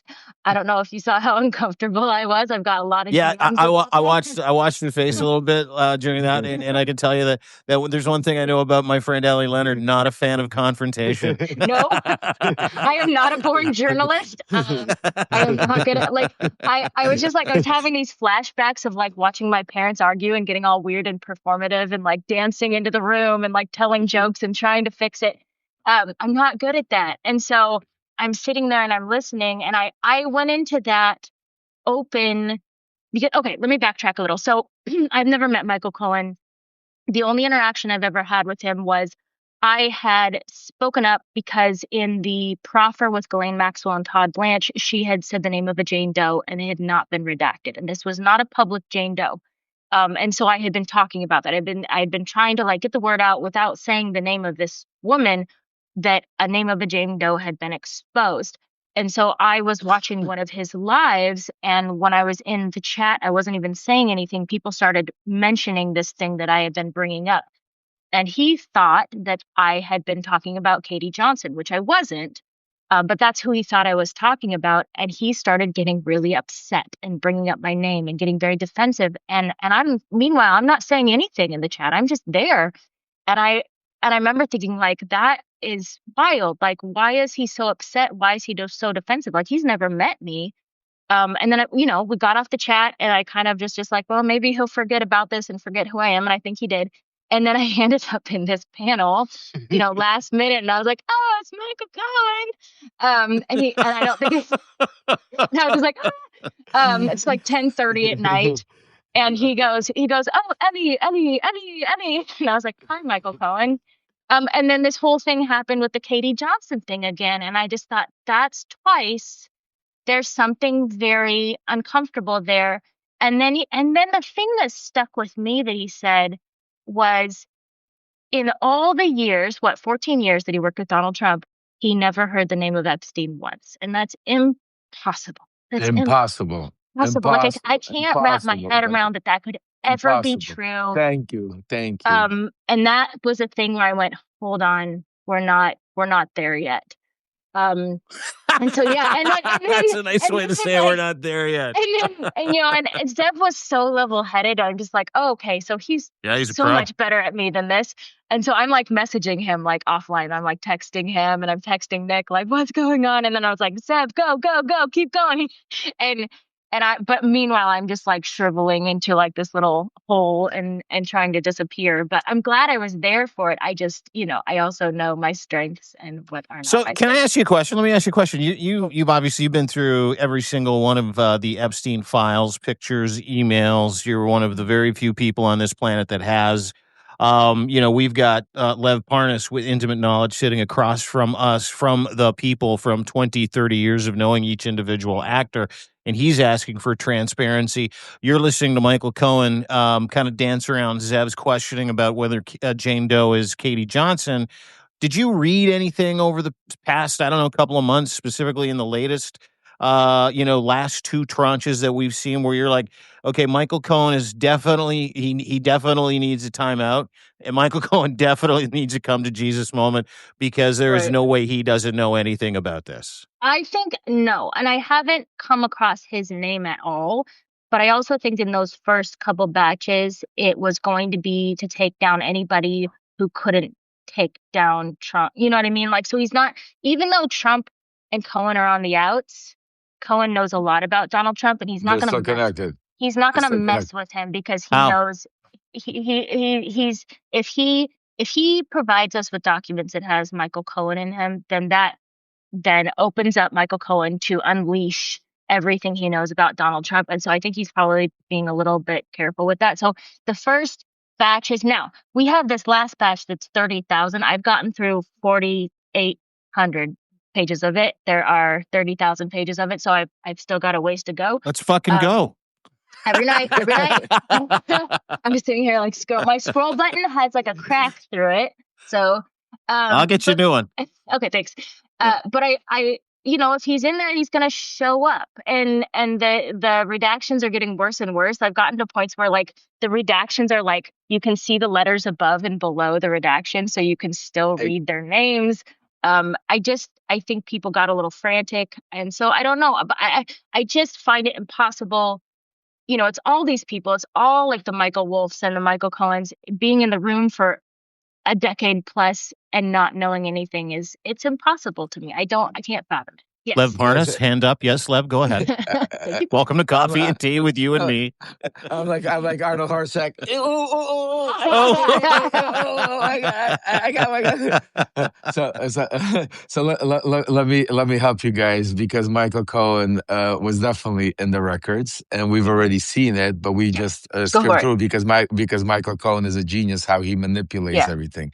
So if you don't remember, Epstein texted a congresswoman while Michael Cohen was up there asking her to ask him questions about what Michael Cohen knows or doesn't know. Mm-hmm. So that pretty much shows me that Epstein knows Michael Cohen and knows what. I'm not saying that they personally know each other, but the fact that he's talking about Michael Cohen. He's talking about ask him this. Yeah, okay. So Stacey Plaskett, right? Yeah. You're right. That's true. Thank you for reminding me. They do talk a lot about Michael Cohen's prison sentence. Like, he's following that very avidly. Are there interactions between Michael Cohen and Epstein in the emails? Or there's nothing like that. But he's avidly following the people in Trump's life who are going to prison, like by the day, sending all the links to all his buddies and like, can you believe this? He's following that very, very closely. And again, I want to make it very clear. Michael has been with him 14 years, very close at the hip. Also, a lot of people, when they forget, when they hear the Trump organization, they think, thousands of people working. It's Michael Cohen. They don't see. No, that's not how the Trump is a micromanager. It's, like Michael always, just listen to what Michael tells you. There's 2-3 floors. They're all sit, him and Junior and all of them. It was him and Weisselberg ran the whole thing. Everything. Just think about how, if you take a look and a time period in life about what happened to Stormy Dales, I want everybody, and this is why I want you, Elle, I'm going to put you on the right track for you to go in, okay? So if you take a look at that time period, how Michael Cohen extensively tells you second to second what happened, who did this, remembers everything. Photographic memory. Yes. And then you take a look at everything. If you go look at Michael's relationship with Vexelberg, with what's his name? Lev Blavatnik. Lev Blavatnik. When you take a look at Steve Witkoff, he knows for 20-something years. All of these, So now Michael Cohen doesn't give you any information about any of them. Yeah. He doesn't. There's no besides that. Everything else, Michael Cohen goes either dark or Michael Cohen protects Trump in a way. The Right. biggest thing, and Ellie is 100% right.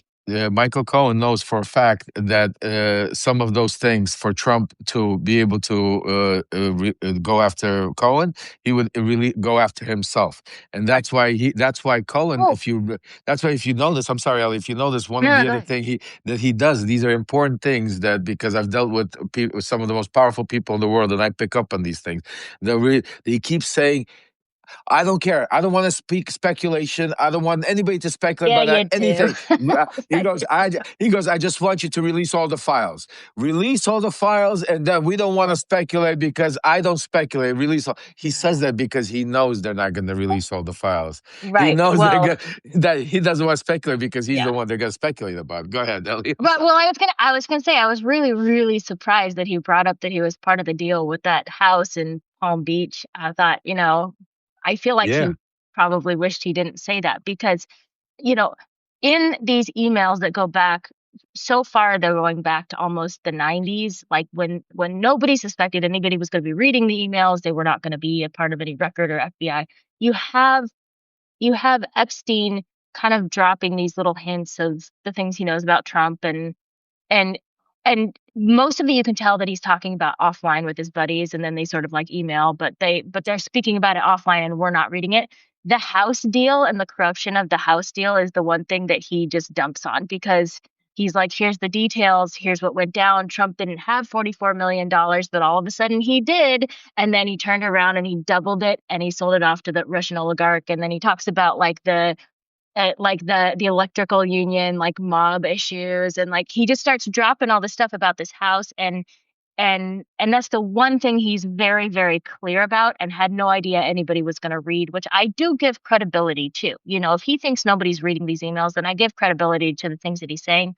So when Michael absolutely. so when Michael Cohen just like gives us, he's like, yeah, I was on that deal. I was thinking like maybe you probably shouldn't say that because now we want to know because now we think that you probably know more than you know and you're not saying it. So Oh that yeah. was a big part too.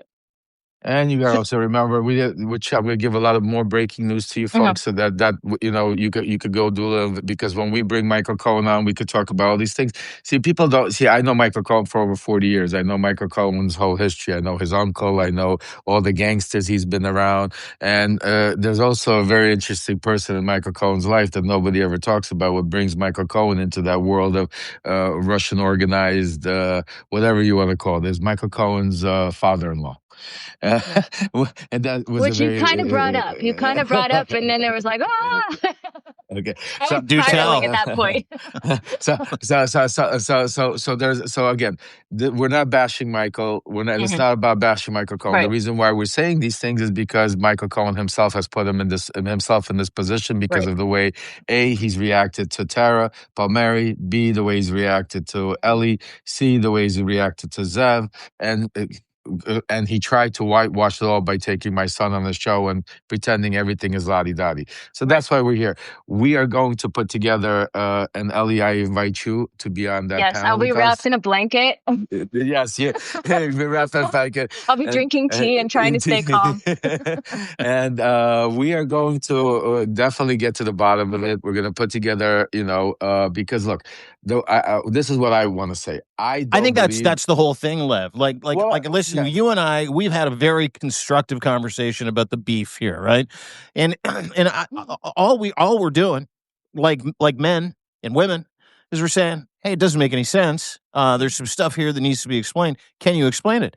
More than happy to have you on to come and explain it, Michael. If you're watching, if you're listening, or if you're seeing this another time, I don't have an axe to grind with you. There are some inconsistencies here that would dictate that you might know some things that might be able to help some victims here, that might be able to help clarify the record, that might be able to help to set the record straight, that might be able to help people get freedom from the pain that they've been living under for a very, very long period of time. And I think at some point in time, everybody's going to have to decide, like Lev did, which is why he became an award-winning whistleblower and an American hero, like everybody else does when you grow up a little bit. What side of the equation do you want to be on when this whole fucking dance is over? Right. Right? I think, That's and I think Lev and Michael are just reacting two different ways from having dealt with going to prison for Donald Mhm. Trump. Like you've come out stronger, you've come out louder, you've come out more forceful and more truthful. And I will say it took me a minute to make sure that that's what you were doing. Like I was like, okay, I have to and then and I started following you, and then we started talking, and I was like, okay, we're good. And I was giving Michael that too, and I didn't get that from him, but I think he's also reacting to having gone to prison for Donald Trump in a way that he just never wants to go back there. And so he's kind of falling back on his old ways of some dishonesty and protection of himself and probably his family. But he needs to remember that he holds a lot of power. If he comes clean, he holds a lot of power. And you said something very important, Ellie, and this is why I want to make it clear also. Mm-hmm. And I understand, because we're dealing in a very dangerous time. And if Michael Cohen, and I understand that he probably has some things that he's scared of because of Trump being in such power. Yeah. But my problem is, if that's the case, get off of this platform. Stop running around and playing both sides, and that you're going to save them out. I respect you. If you're worried that go hibernation, go do your thing. Let them, you don't want, but don't come on here, attack people like you, attack people like Zev, attack people like Patera, do all of this stuff, make these shows, that's why it kills credibility from when you want. That's why, like I said, why does Zev have to have 17,000 subscribers? He should have hundreds of thousands, because he's breaking news. It's because you have people out there that are, and so we're not causing this war. So, the Michael Cohen sycophants that attack me and say, oh, you guys are, no, you guys just like the Jerry Springer shows. You like to, to go on there and hear regurgitated stuff, and you enjoy it. God bless you. That's your prerogative. I don't do that. We don't have those shows. I'm not, I'm not Donald Trump, and I'm not Michael Cohen. These guys, there's a reason they were together for 14 years. I always say that to Michael's face. I said, there's a reason you guys have been that close. He imitates him. They, they're very close in the way they think. And the fact that Michael, that's still, I can't similar reaction and anger to hide things, right? Where he gets angry, exactly. and he puts up a big front. Yeah. Right. That's the whole thing. If you take a look, is when they get confronted, they're like aggressive, and that's what Michael Cohen. That's why they were together. He was his fixer. He was his pit bull. People seem to forget, because of the Stormy Daniels stuff, that Michael, it was not the sweet little guy. Michael would go at you and rip your heart out.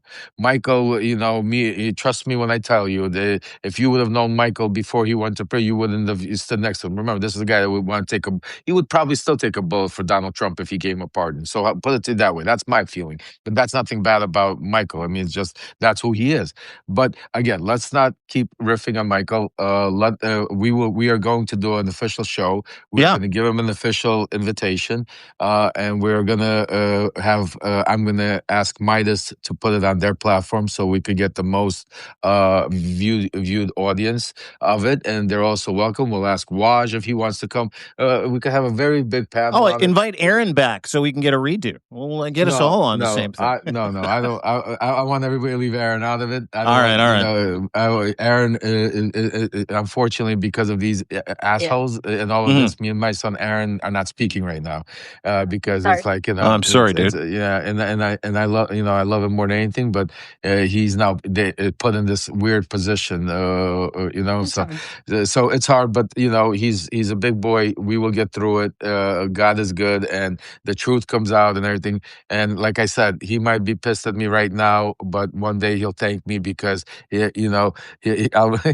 does not need to be associated and doing interviews with Michael Cohen. He has his own platform. He needs to go and continue doing what he's doing. He's doing an incredible, great job, and he doesn't need anybody. He needs to be the independent journalist that he is. That's my. I got a question for you, Zev. This is people have asked this a few times, so we'll consider this to be one of our first questions. What happens with Unleashed? What happens with some of the podcasts that you do with Michael? Like, have you guys spoken since, and what's the plan for some of the content that you do? We have not spoken. Michael has texted me a couple of times, honestly, truthfully, that he said, please, you're my brother. We are, let's speak. Let's make this up. And I did not respond to him, but I will respond to him. Say, Michael, I said to you, and I'm saying, I definitely am not blaming you. And I hope I will be the first one to apologize to you in front of everybody. I'll be the first one not only to apologize, write a letter, do whatever it takes to apologize and say, I'm sorry for whatever. If I cause you any grief by what I'm doing now. But I truly do not believe I am, Michael, because I truly believe you, and I, not that I believe, I know for a fact you know a lot more.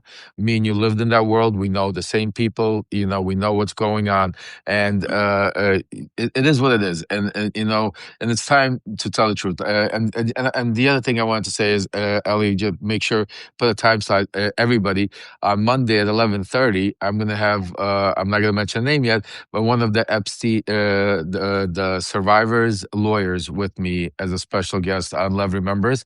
We'll also be talking about this stuff, trying to see how we could get more for the Epstein survivors. And there's going to be an incredible 11:30 show. And maybe, so be there. So if there's anything, you want to come up or help out or give any information to the lawyers because it's part of the show is going to be part of how we could make sure to keep the pressure on and making sure that we get the full transparency of the files, and which we're not going to, but at least we could weave through the bullshit with the help of Ellie, Zev, and others to be able to, like sometimes we might not get like the actual gun with the fingerprints, but enough circumstantial evidence is, like I said, it is what it is. The other thing, Ellie, if you could look into, very important, and this is the time frame, is some of my sources have been telling me to look into Trump and Epstein's relationship and emails with a Miss Teen beauty pageant. That there was also some sort of link to it, and that's why I think Michael has a lot of fear also what's going on. So that's if you could probably a very strong link. Yeah. Right. Yeah. Well, exactly. And if you remember, there was a dude who was a judge on the Miss Teen USA panel who put out a viral video this last weekend, basically I'm trying saying, to get him. Yeah. I'm trying to get him. I already have people trying to figure good. Yeah.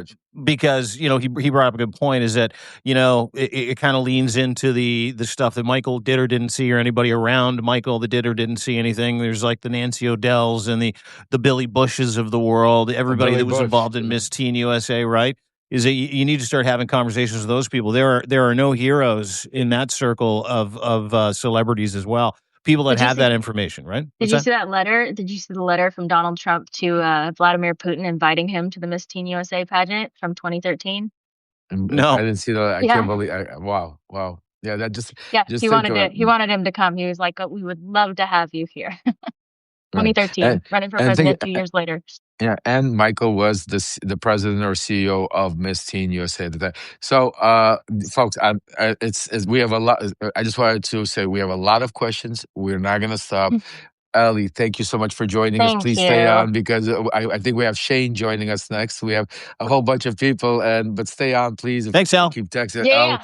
And we'll stay offline. We'll talk and we'll put this together and we'll figure this out. Keep doing the incredible work. Please, everybody, if you have not subscribed, make sure go become a subscriber to Ellie, and not just a regular subscriber, please. These are real independent journalists. This is where if you have the extra $5, $8, $7, this is where you want to put. Not otherwise, go watch CNN. You need to support independent journalism like Ellie, like Zev, like Dean. Keep going, okay? Ellie, love you. Bye, guys. Thanks, Al. Bye. Talk to you soon, kiddo. All right. Yeah, you bring up a great point. People like Ellie, who literally just left her day job because people here have supported her to the point where she's the only person that's read pretty much every single, and she doesn't fuck around with these emails and documents. She actually puts them up and says, "Here you go. Here's what I've transcribed it all by hand." Right. So have a little bit of Ellie in your life, ladies and gentlemen. You need it for sure. Definitely. I was gonna say, hold on. Let's get Shane up next. Shane Urak, Firebrand. Shane. Yeah. Shane, dude's good at this. I like Shane. Shane has. We're gonna definitely. Shane's got some news. Yeah, Shane, can you text something so I can bring you up? For some reason, I can't. My Substack. So Shane, just write something in the message, and then as soon as I see it, I'll be able to click and bring you up. Let's bring Nick up. Meanwhile, while we're waiting for Shane, we'll bring Nick up. Nick Perro. Veteran Nick Perro, banner and backbone. Yeah, let's get Nick up here. He's a poet too, by the way. He's one of those guys that I found on Substack. I'm like, he writes poetry, and he's also trained to use any weapon on the planet. I like this guy. Yeah, Nick Parra, Not ladies and any gentlemen. weapon. Not any weapon on the planet. I can't use them all. I was gonna say, I'm gonna have Nick on tour with me, definitely. I will say I am a good shot. I was an expert marksman. When I was in the Army, I was 40 out of 40 on my M4, and I think it was 30 out of 30 on my 9mm. So I'm a pretty decent shot. Oh, you're hired. You're hired. Yeah, you're gonna. I'm a little stand right next to Lev Parnas around the United States of America for the next couple of years. Maybe I'll stand on the other side. I'll keep a little bit of distance, Lev. I love you, my friend, but that seems dangerous. I love you guys. And I see Shane's also in the comments, so you may start seeing him filter in. Yeah, as soon as I see him, I'll pick him up and we'll absolutely. Because he's got a ton more breaking news and more important news, because he digs into like the Kushner events, and I think you and I and Shane have talked a little bit about this before the show, and I messaged with Cheech is that we need to get you guys together so you can get that information out there. And we don't pay enough attention to, by the way, we don't pay enough attention to Kushner. We started mocking him to start the show, and then we got sidetracked. But like the Kushner angle is like that guy continues to skate. So I'm excited to talk a little Kushner today. Oh, yeah. I really am. Shane knows a ton on that. And I think that's what I want to do, because when you texted me and we spoke, I think tomorrow, I don't know what Shane's schedule, we're going to go over schedule, but tomorrow, what's his name? Zelensky is going to be meeting with Trump at Mar-a-Lago. We might maybe do a special, because I have some sources that might be sitting around there listening. So we might do a special tomorrow with absolutely. Shane. So everybody keep your alerts on. But definitely we're going to talk about it. And we're going to bring Shane up as soon as I see him here. It's a little delayed here. I don't know why the Substack is. But I wanted to bring Nick up in the meantime, because Nick is another independent journalist. This is another part of what we talk about Substack when we talk about independent journalism. This is another person that we need to follow, subscribe, and to support, because these are individuals that are out there really doing their thing. They're really out there without corporate sponsors, without big platforms, doing whatever they can to be able to get the truth out. And some of these people have incredible sources, incredible knowledge from where they served, what they did, and what they know, to be able to, and the investigative work that they do. And that is why, again, we talk about, we need, and that's what I think the movement is more, not a divisive movement where we want to attack Midas or Acosta. Folks, that's not how we do. Our movement is, we want to unite. We want them to wake up and give independent journalism the platforms that they deserve to be able to get the real news out there. We want to stop turning Substack into corporate media like CNN and MSNBC, because that's what it's becoming. We want it to stay independent journalism. We want there to be, there's Shane. I got him right there, I think. Yeah, kick me off for a bit. I was just going to say, before you kick me out, if you need to or want to, Banner and Backbone is open to host, and I'm happy to moderate for a panel, because I know I can help keep some of the cool heads in level head if needed. But I'm open to moderate and help host that. Absolutely. Do the tech side for you. We can listen up to 10 folks at a time on our show. Oh, wow. Beautiful.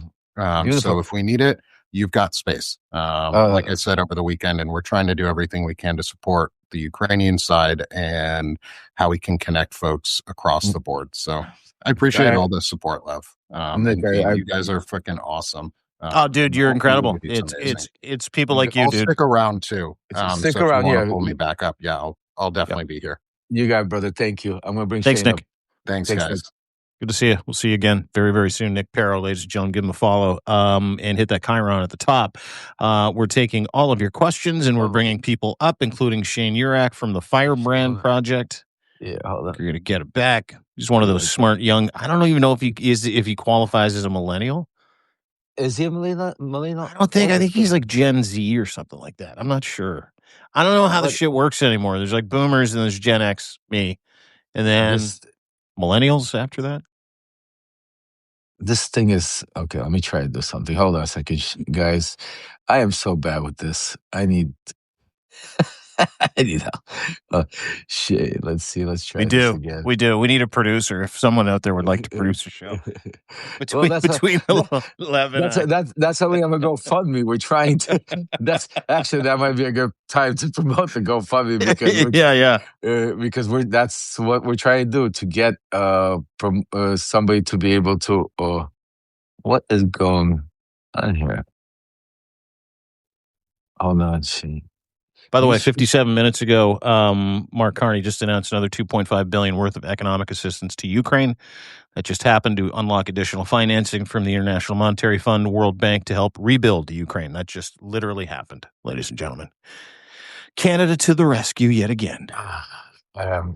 Shane, my brother, just say hi or something again. I'm going to catch you right now, and I'm going to bring you up. I know this is weird for some reason. In the meantime, while we're getting Shane up, why don't we go through answer some questions maybe if you have any there, Dean, while I look. I got a lot of questions. Now we're gonna kind of try to make sure that we get these questions to as many of them as we can. You can DM us as well. You can also hit us up here in our DMs. You can put them in the chat.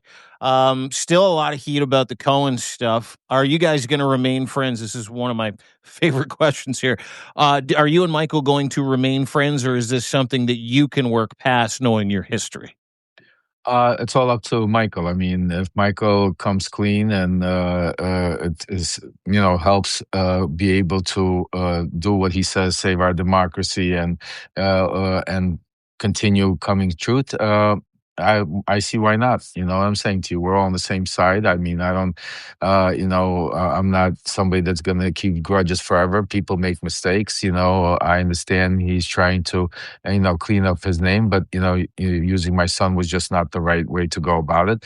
But if Michael does decide to come out and help join our team and help tell the truth and get absolutely, I would put everything behind and continue being friends and join forces to save our democracy. Absolutely.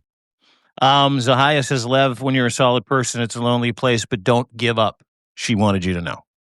Thank you so much. I could tell you one thing. I give you my vow because of all of you, I'm never giving up. I mean, we've built this is not a community, this is a family. We turned this into a movement.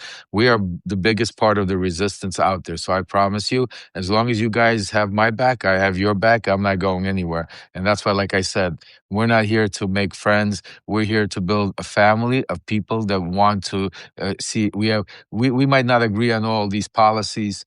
I'm sure none of it. We don't. I'm sure because this is not a platform about policies. This is a platform about real humanity, real common people, real people that might disagree on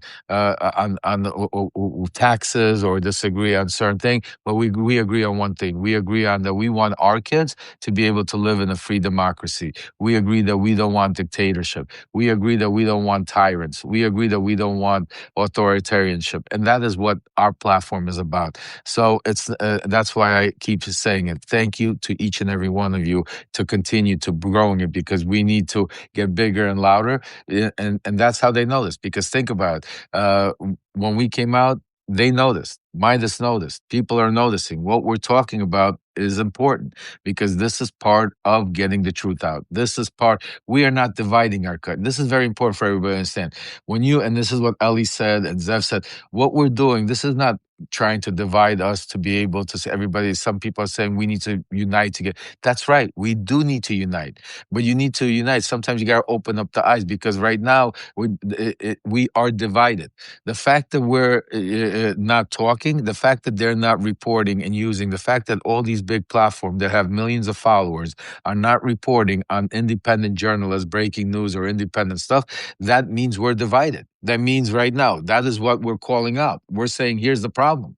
I'm not saying like the problem is the people. I'm saying I found the problem. The problem is we're divided. We're not getting enough coverage because when they put misinformation out there, they spread it like wildfire. We're trying to fight misinformation. The only way you could do it is if we're stronger. Thank you, Debbie. Stronger together. And that's what we're trying to do. So I'm just trying to open up people's eyes. I'm trying to say, Michael, wake up. I know you might be scared. I know you might have things in your closet. It might be tough to go into, maybe personal, business, friendships. And I understand that. That's why when I went to prison and I made the choice to go out and tell the truth, I lost all my friends. I lost my whole life. I had to leave everything behind because otherwise I would not be able to sit here and talk the way I talk.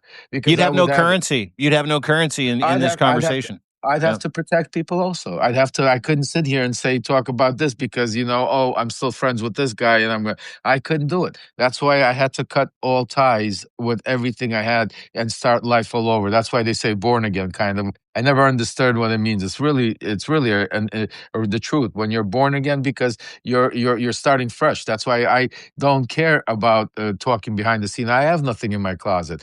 Everybody knows everything about me. I have the documentary, the book, everybody. So I feel good being born because now I could be able, and that's why I'm saying to Michael, you'll feel much better. The truth will set you free, my brother. You know what I'm saying to you, and that's what I want him to do because I think he does have a lot of information that could help a lot of the stuff that's going on, that can connect a lot of dots, but I think it would be detrimental in the world and the life that he lives in. And I understand that, but enough is enough. And like I said, we're at a point where we need to be able to save our democracy and to be able to unite. So this is a message of unity. And same thing goes for the Midas guys. Love them. I think, they could be doing such tremendous, much better work, but they need to get out of it. Nobody cares about going out there and interviewing Hakeem Jeffries. Nobody cares about you going interviewing all of these, senators and congressmen. We see them on CNN. Why do we need to see them on you? Just think about it. What is the point of you going on? Jamie Raskin goes on CNN. A lot of people go to me. They say, like, how come you don't have like Raskin all this? Like, because I'm not a what's it called, journalist. It's not a show for me. I'm not like sitting here. What am I gonna sit here and tell you? If you want to, he's just been on CNN. He's been on Fox. He's been on all of these, telling you what you want to hear. I'm trying to break news for you too. So I speak to Raskin and them off scene, telling them just like I tell you this, because I want to be able to save our democracy. I'm trying to build a team of people to be able to strategically go out there and really take back what we're losing. People don't realize that they sometimes think that it's a show. They forget that we're fighting here, and they're like, oh. So that's why I want to say to you, folks, this is not for anybody out there that thinks that I'm trying to cause destruction or I'm trying to. Somebody wrote, one person wrote, oh, he's probably a Republican plant and trying to now turn the Democratic Party upside down, folks. Telling the truth should not turn anybody upside down. Asking questions, hard questions, should not turn anybody upside down. We should not live in any echo chamber. It shouldn't be left, right. We should forget those two terms, left and right. We all bleed the same. We all have, you could pinch, we all hurt, we all have a heart. We all, some of us don't use it. Some of us don't use our brains, but we're all human beings. And the point of it should be, right now, it shouldn't be about party. It shouldn't be about religion. It shouldn't be about a color. It shouldn't be about anything. It should be about one thing. It should be about saving our humanity, saving our, common sense, so we could democracy, so we could move on, so our kids could have a better life, so our grandkids. Because right now we're going backwards. Think about all the things we lost in 10 months that it took us how many years to gain. Just a simple fact. I keep going back about women's rights. Just think about it, folks. I have a wife. I have 3 daughters, excuse me. And one of them is I have so many kids, you forget. And It's crazy. It's crazy. It's crazy. Shit. Don't kill me. Holy Don't fuck, kill, I love you so much. don't kill me.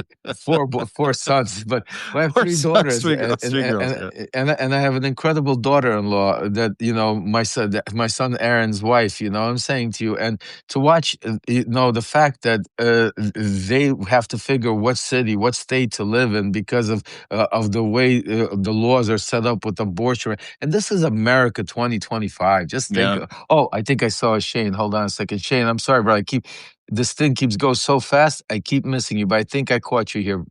Oh my God. We may have a Shane sighting, ladies and gentlemen, which interrupted maybe one of the great Lev rants of all time, which is a real shame because you were flowing, my man. Oh, sorry.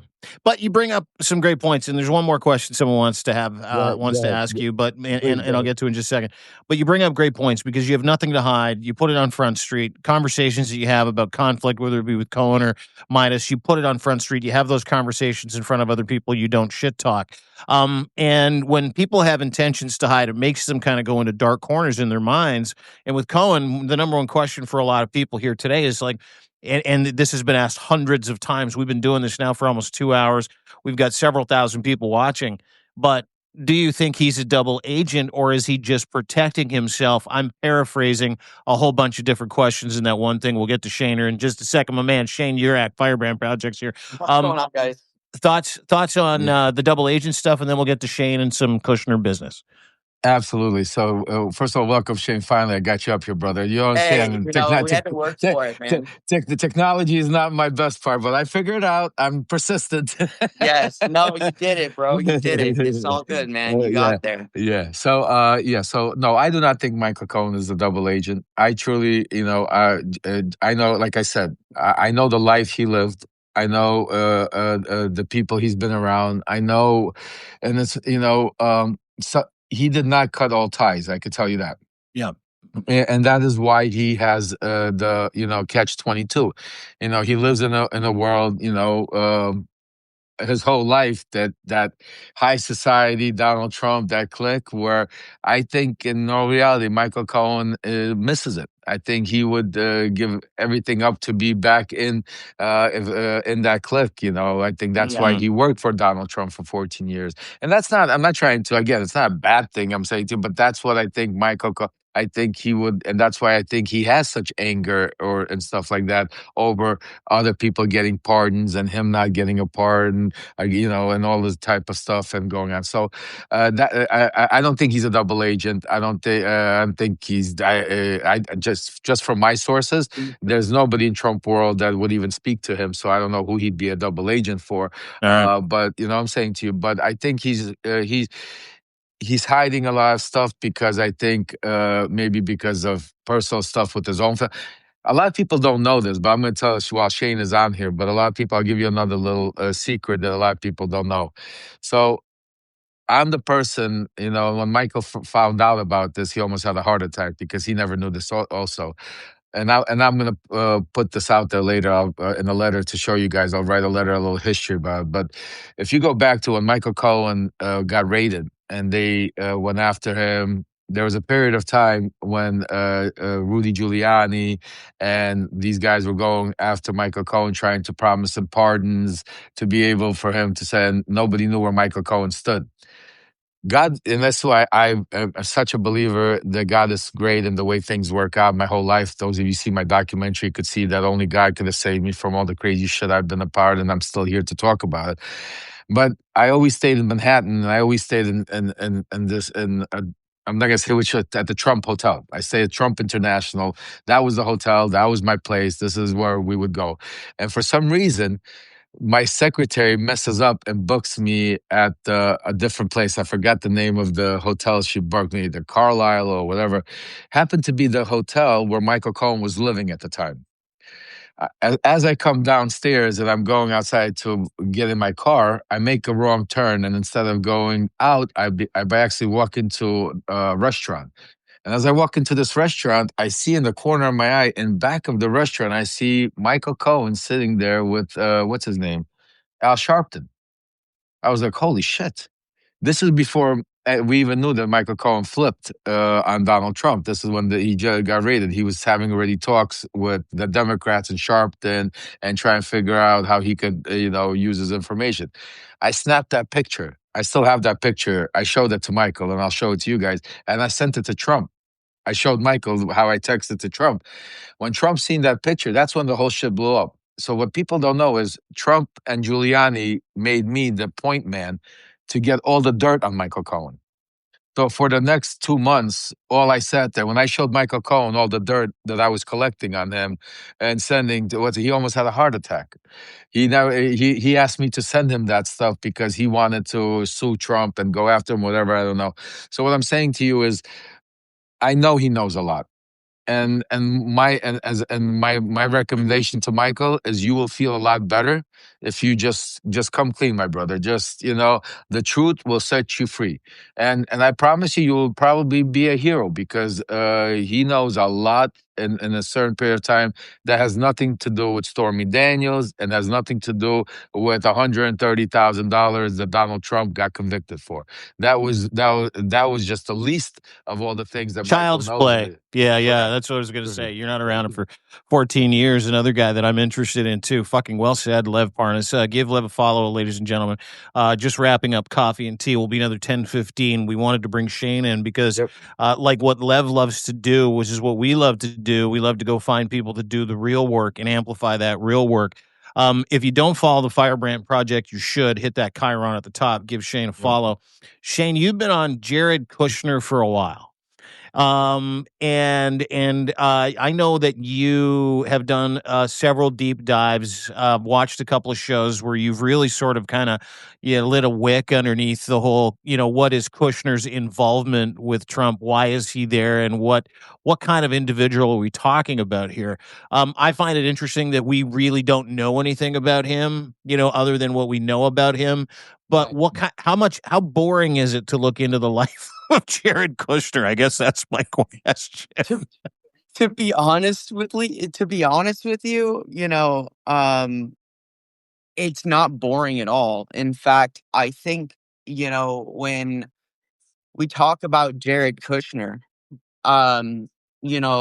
and I'm very curious to talk to you about this, Lev, because the more I know, the more I get to know about Jared Kushner. And then the second deep dive I've done into him, and like you said, the Kushner files, I'm working on the third one right now, which is all about affinity partners. Okay. So that's like his company. But Jared Kushner is interesting because his entire involvement, in the Trump sphere, a lot of it came, I think, from my understanding of a place of desperation because of the mistakes that Jared Kushner made when he was 26, 27 years old. And he was young and reckless and trying to be, someone his dad was grooming him to be, who he never, ever is going to be. Understanding Charles Kushner is key to understanding why Jared Kushner is the way he is. Because they called Charles Kushner the Jewish Kennedy. The guy was he was a gangster. He was a real fucking gangster. And he ended up taking down his family. He tore his family apart. He blew up the Kushner dynasty because his family went to the FBI on him, on Charles. And Jared stayed with Charles. And Charles ended up literally hiring someone to tape his sister's husband with the prostitute banging a prostitute, a hooker, and released it as vengeance. Yep. Charles did like 14 months, I think. Okay. By the way, just for Shane, not to interrupt you. So for everybody to know, the person that Shane is giving you this wonderful bio about is the ambassador, is our ambassador to France. Yes, he fucking is. This is our ambassador to France. I just wanted to give you guys an example. Continue, Shane. Yes, absolutely. and Who so literally walked out of jail on a pardon and walked into Paris to become the fucking ambassador to France. Anyway, continue for this crime about setting his brother-in-law up with a hooker and a television. Yes, go ahead. It's true. And so when I look at Kushner, there's two things I think that really stand out. One, he's a weak man who is playing at groveling at the boots of powerful people because he's only ever been that for his father. And he doesn't know how to do anything else. And he wants to be a Charles Kushner. He wants to be a Jewish Kennedy, but he can't. Now, when you look at historically Kushner's involvement, going back to the blockade of Qatar, okay, and what that actually was about, which how he levied his influence, he got his practice to do what he does now, bailing himself out of a $1.8 billion fuck up to buy a 40-plus Manhattan skyline tower called 666 Fifth Avenue. Ironic as fuck. Yes. Ironic as fuck is that's where me and Rudy would always be on top. We would have is the cigar bar where what's it called where we would always meet and 666. Yeah, And so Satanic.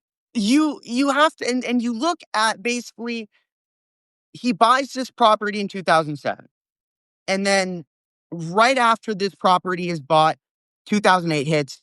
By 2010, they value the property, which they bought with the majority of their own money, their own capital, as well as a $1.2 billion loan that Kushner had to really kind of, it was not, people weren't really willing to loan at the time because the market was bad. So that's what the Qataris screwed him also. Remember, that's where Trump got pissed at the exactly. Yes, and so basically, Qatar, they were going to provide. I want to say it was $500 million. And then they were getting the rest. Kushner and Charles, they went to China. They actually talked to Dmitriev. I believe this was when they first were introduced to these Russian people. Russia was looking into potentially financing this as well. This goes all the way through 2020, 2021, when the blockade ends. Well, they first met in 2017 in Saudi Arabia. Kirill Dmitriev and Kushner met. MBS introduced them at behind the scenes, and Witkoff was there with them, which me and you will go into, and we'll do a whole dive, and we'll do a special about Kushner. But while Shane is here, and since Kushner is his specialty, I'm going to give you some things to look into before we talk, and then when we talk, we'll go into more. So I'll give you guys a little story time with Lev. Breadcrumbs, story time with Lev, ladies and gentlemen. I love this time. Sometimes it comes with pictures from his phone too, ladies and gentlemen. So it's good. Here we go. You asked for it. So we had at some point. Okay, so let me take you. So there's this famous video cassette that my partner took of a dinner me and Trump were having, where I tell him get rid of the U.S. ambassador. He tells her to get rid of it, and that's what most people got out of that whole hour and a half. That 5 minutes out of the hour and a half video of the dinner. But in that dinner, we also what a lot of media didn't pick up on is me talking to Trump about cannabis. About me having Trump legalize cannabis, and Trump talking about nominating me to make me the head of the bipartisan cannabis committee. You also hear on that recording Donald Trump Jr. jumping around saying, "Hey, Dad, cannabis is better than alcohol. Yes, there's so many more deaths, but smoking pot is not as bad as drinking." I mean, I welcome everybody to go listen to that tape. What would it be called? Like what would I search? Just I released it. It's the tape of where the ambassador, where Trump says get rid of the U.S. ambassador with Lev Parnas. Okay, got it. Yeah. Okay, I remember that. So from there, what happened was after that dinner, I started putting together a committee of all the biggest cannabis owners, and I got them all to Washington D.C. And they said to me, "Okay, we need to go. How do we do this?" So I spoke to some people, and Trump told me, he goes, "I want Ivanka to handle this." I said, "Great." I said, "Let's do a dinner." So I set up a dinner with me, Ivanka, Jared Kushner, and 8 of the biggest cannabis, in Washington, D.C. Hold on a second. This was when, while I'm doing this, years, because I got so many LPs, pictures. by the way, they're called licensed producers of cannabis. LPs, 8 of the biggest in the United States of America. Afria would be one of them. I don't know if Canopy's in the States, but there's some big names. 710 Labs. There's some great producers of excellent cannabis in the United States. And if you are wondering if I am a proponent of it, the answer is absolutely yes, I am. I'm Canadian. Of course, I'm a proponent of cannabis. Ladies and gentlemen. And so my Donald Trump Jr. was right. He's very, very rarely right, but he was right on that one. Yeah. Because Daddy doesn't know that he's been partaking for a while. Hold on a second. Yeah, pot's the least of his issues. By the way, I just want to point that out. So this is one of the biggest cannabis. This is the day of the cannabis, and this is wait. Oh, that's the cannabis meeting. That's Kushner and CEO. Yeah. Oh, there you go. There we go. Me, Kushner, Ivanka. This is right before our meeting going on. So this was October 10th. Wow, October 10th, 2000. Wow, this is so crazy. This was exactly a year to the day of my arrest, because I got arrested October 10th, 2019. So we had our cannabis meeting October 10th, 2018. So just to tell you, so what I was going to say to you is, what you're seeing play out and why Trump, the family is very creative. Trump right hand has always been Ivanka. Yeah. And a lot of people don't realize that in what they're seeing right now play out, what Kushner is doing, the real brains behind Kushner is Ivanka. Kushner is the front man. That's basically and I really saw it in that meeting when we had that between the cannabis. First of all, if you ever sat with Kushner, the way he talks, I mean, he's like, I can't even imagine him sitting. I can't imagine him sitting with Vladimir Putin. I swear to you, I wish I was a flyer though. Because I know Witkoff and just sitting there with Vladimir Putin for 4. Lev, I have a question for you. Just a couple of ferrets. Yeah. So, Richard Grinnell. Okay? Oh, know him very well. Richard Grinnell. I'm trying to fucking place this guy, because Serbia and let's see, there's 2 countries. There's Serbia and Venezuela. He was also the ambassador to Germany. Well, but there's a picture of Grinnell, Kushner, and Ivanka. And I'm sitting there and I'm trying to figure out, because if Ivanka is kind of the right hand and Kushner's the Middle East, I guess what I would try and figure out is, because did you just see the Belgrade deal fell through in Serbia? They pulled their front. I did. So you didn't. So that's one of the big things they've been doing over in Serbia, is trying to develop this former military base in Belgrade. And they passed legislation. They actually lobbied the president of Serbia, and they passed legislation to allow them to go around historical protections to do this. So it's interesting to see that, I suspected that Ivanka was a powerful part here, but Ivanka's it the makes brain. more sense going back to their marriage and then seeing how, Kushner can't wear the pants, right? No, she's the brains.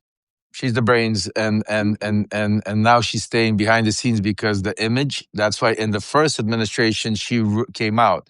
She was there. She was the one. That's why you heard she was the common head in the, cool head in the situation. It was her and Kushner. And then in this time, you didn't see them at all. They disappeared. And that's why I kept saying, no, they didn't disappear. They're just in the background. Now you see them coming out. Now you see Kushner. You're going to see Ivanka come out more and more also. Now, if we do not win the 2026, if we don't get the House, that's why it's so imperative for us to get the House. But we will go. We're going to dive into a lot of Kushner, a lot of stuff that's going on, because especially what's happening right now in Ukraine, especially with what the conversation, what they're planning on doing in the Middle East. Also, not only that, but things that they're working on here, with their oligarchy groups that they're trying to do other deals around the country, like Venezuela, like Rick Grinnell. I'll give you, you bring it up, give you another quick story time with Levin, then we'll let Shane go and try to finish it up. I gotta walk some dogs. Yeah, you got absolutely. So Rick Grinnell you're right, the ambassador of Germany. When we were dealing just our shadow diplomacy, we had an oligarch in Vienna that was supposed to be extradited to the United States. He was helping us with the Biden stuff and helping us with the Trump stuff. So I'll never forget one of Trump's lawyers, Victoria Tunzing, calling. We were waiting for the extradition paperwork to come in, and so she called up because this oligarch paid $1 million to Rudy Giuliani and Victoria Tunzing to retain him. Paid me $200,000 to be the translator. Yeah, I mean, everything is out in the open to do this. But the reason why he paid $1 million to was because Rick Grinnell gave us the heads up if they were coming to extradite him, because they would have to go through the German embassy because he was the lead point. So when the paperwork came in, I'll never forget Grinnell calling up Tunzing saying they're going to extradite him in 48 hours, and then Tunzing calling Bill Barr saying that can't happen. And for those of you that don't know what transpired, this oligarch just got released through the Trump administration. He is no longer on extradition. It's nowhere nobody talks about, but you could look into that also, Shane. His name is Dmitry Firtash, and take a look at that story. So yeah, there's How do you spell his last name, Lev? Firtash, Dmitry Firtash. Yeah, that was your guy. That was your point guy in Ukraine, right? Yeah. He's Putin's, right. I mean, he's the biggest oil and gas distributor. He controls 30% of oil and gas all over Eastern Europe. So yeah, you could say that. Wow. Very interesting. So take a look at that. There's a lot more we're gonna break up. Shane, thanks so much for joining us. Thanks, Shaner. Thank you guys for having me. It was absolutely good to be here. Everybody, make sure go give Shane a follow. Real independent journalism. We're gonna do some stuff this week about Kushner. I'm so happy that you're digging into him, because I have a lot of stuff. You can help me also connect some of the dots, so that we'll come to you and we'll connect the dots to you guys about that. Shane, have a great day, my brother. Hey, thank you guys. Thanks, pal. I will Great to see you guys all later. Bye-bye. You betcha. Bye-bye. Shane Urak, one of the true ones, one of the good ones. Him, Nick, everybody we've had, Ellie, Zev, everybody today.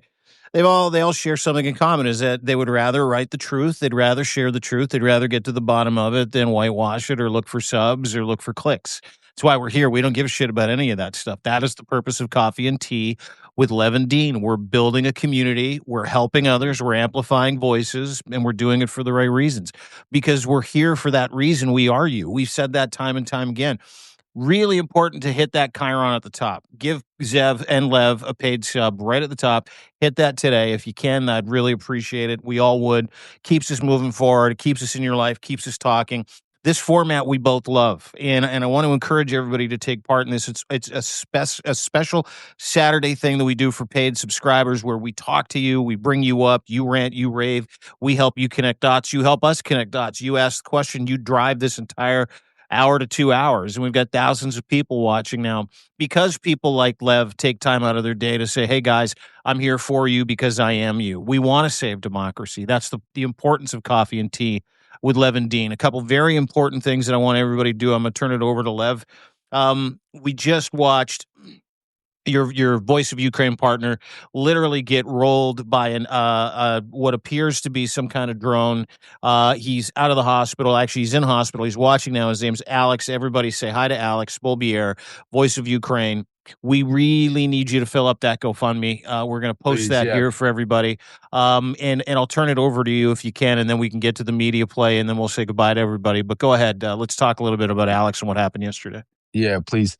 So yes, please, folks. Actually, we're gonna hopefully. I'm speaking to his family. We're gonna put together a little GoFundMe for his medical expenses and whatever. I don't know what that is yet, so that's why we haven't done it. But for now, if you can, please continue supporting the. We have. I think Alex has 20 or something more generators left to deliver, and I know he's not going to be able to do it, but we have people on the ground that will deliver these generators. People need them, so please continue supporting the GoFundMe, so we could continue bringing light and bringing help to people in the Ukraine area. They need us more than ever now. After what's going to happen tomorrow, probably Ukraine is going to be more on their own. Today was a very overnight.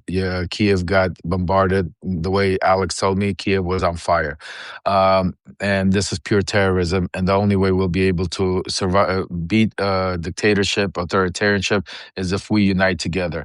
And I know it's difficult. There's so many different places. Everybody's asking for money. A lot of people need it. And I understand it. And I'll just tell you this much.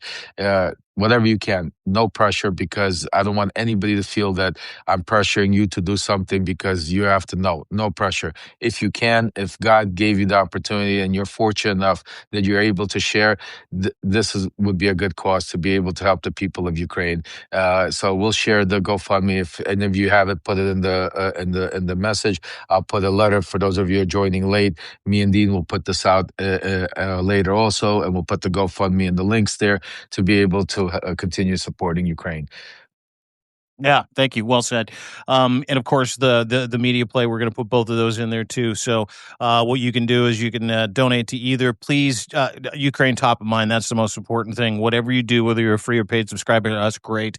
But let's help the people of Ukraine. A very personal story. And if you go back to Lev's timeline, you can see, a real emotional please. Picture of Alex just after they got hit by that drone, and he's going to be okay. A couple of other guys are seriously injured, but we'll keep you up to date. If you could hit the GoFundMe, we'd really appreciate it. As always, Lev Parnas. Lev remembers, subscribe. He is number one in world politics for a reason, because he truly gives a shit. Absolute pleasure to do this with you every weekend, my friend. Every weekend.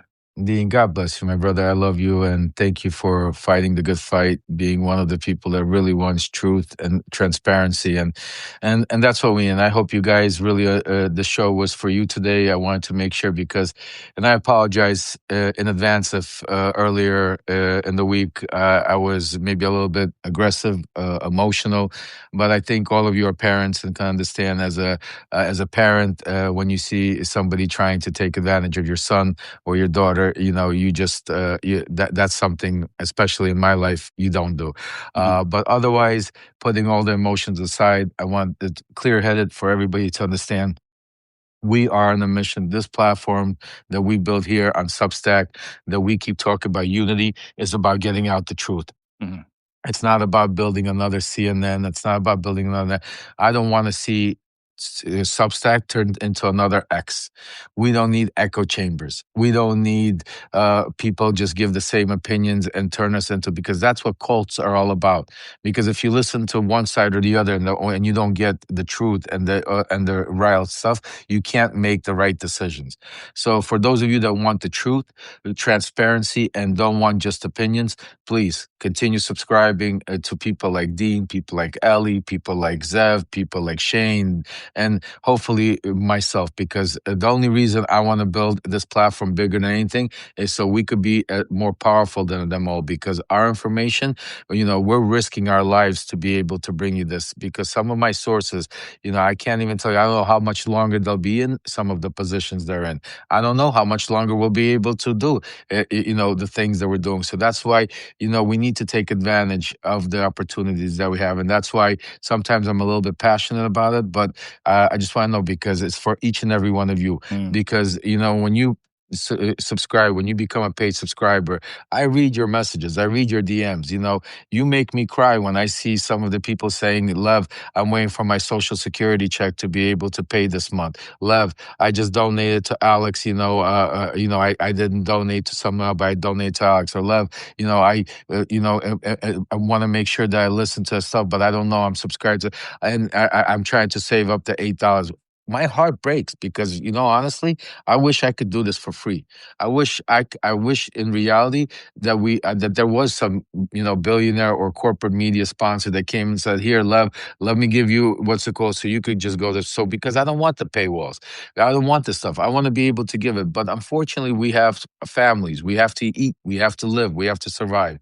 And that is why, we keep asking you to become paid subscribers, to follow us, to do, share this all over the place, to be able so we could do this full time, because right now there's nothing more important than to save our democracy, folks. So God bless each and every one of you. Thank you for joining us and spending these 2 hours on a Saturday with Lev and Dean. I hope we answered a lot of your questions. I apologize if a lot of you didn't get your questions answered, didn't get up. We're trying to fine tune as much so we could get, because the show is for you, to get more of you up and more of you, and we will do it. So make sure, we'll get you more questions up, more of you up here. Today it was more important to get some of these people, some of these independent journalists up here to give you, so this way you guys really got to see what independent journalism is and understand what our fight is for and what we're upset about. So when people tell you, oh, Lev is angry at his son, or Lev's not feeling good, or Dean doesn't know what's going on with Zev, or Zev is it, those are people that are, trying to, those are the shit stir-ups, because we're all healthy, we're all fine. We're good. We're all good. We all understand. We all, and we all want one thing. We all want the truth. So, guys, I wish you guys a happy holidays, whatever holiday you're celebrating. We will definitely see you before the New Year. So I'm not going to say it because we have a lot of going on. There's a lot of things happening, especially tomorrow with the press conference, with the meeting with Zelensky and Trump. So we're going to. We'll be in your phone all weekend long, ladies and gentlemen. Tomorrow and Monday. Monday, yeah, Monday's a big one. We have 11:30. Make sure I'll put it out there. 11:30. We have. And I'll put the name on everything of the lawyer for the Epstein survivors, which is going to be a big show. You don't want to miss it. We're going to cover a lot of the stuff we're talking about now. And then right after 1:00, we're going to do our usual weekly wrap up with me and Dean. So you don't want to miss that, because that's when we're going to wrap up all of this stuff over the weekend and stuff and bring it to you. So definitely put that on your calendar and make sure you put your notices on. Buddy, as always, love you. Thanks for having coffee and tea with me today. Take care. Thank you, everybody. I hope you enjoyed it. Have a Bye, great guys. night.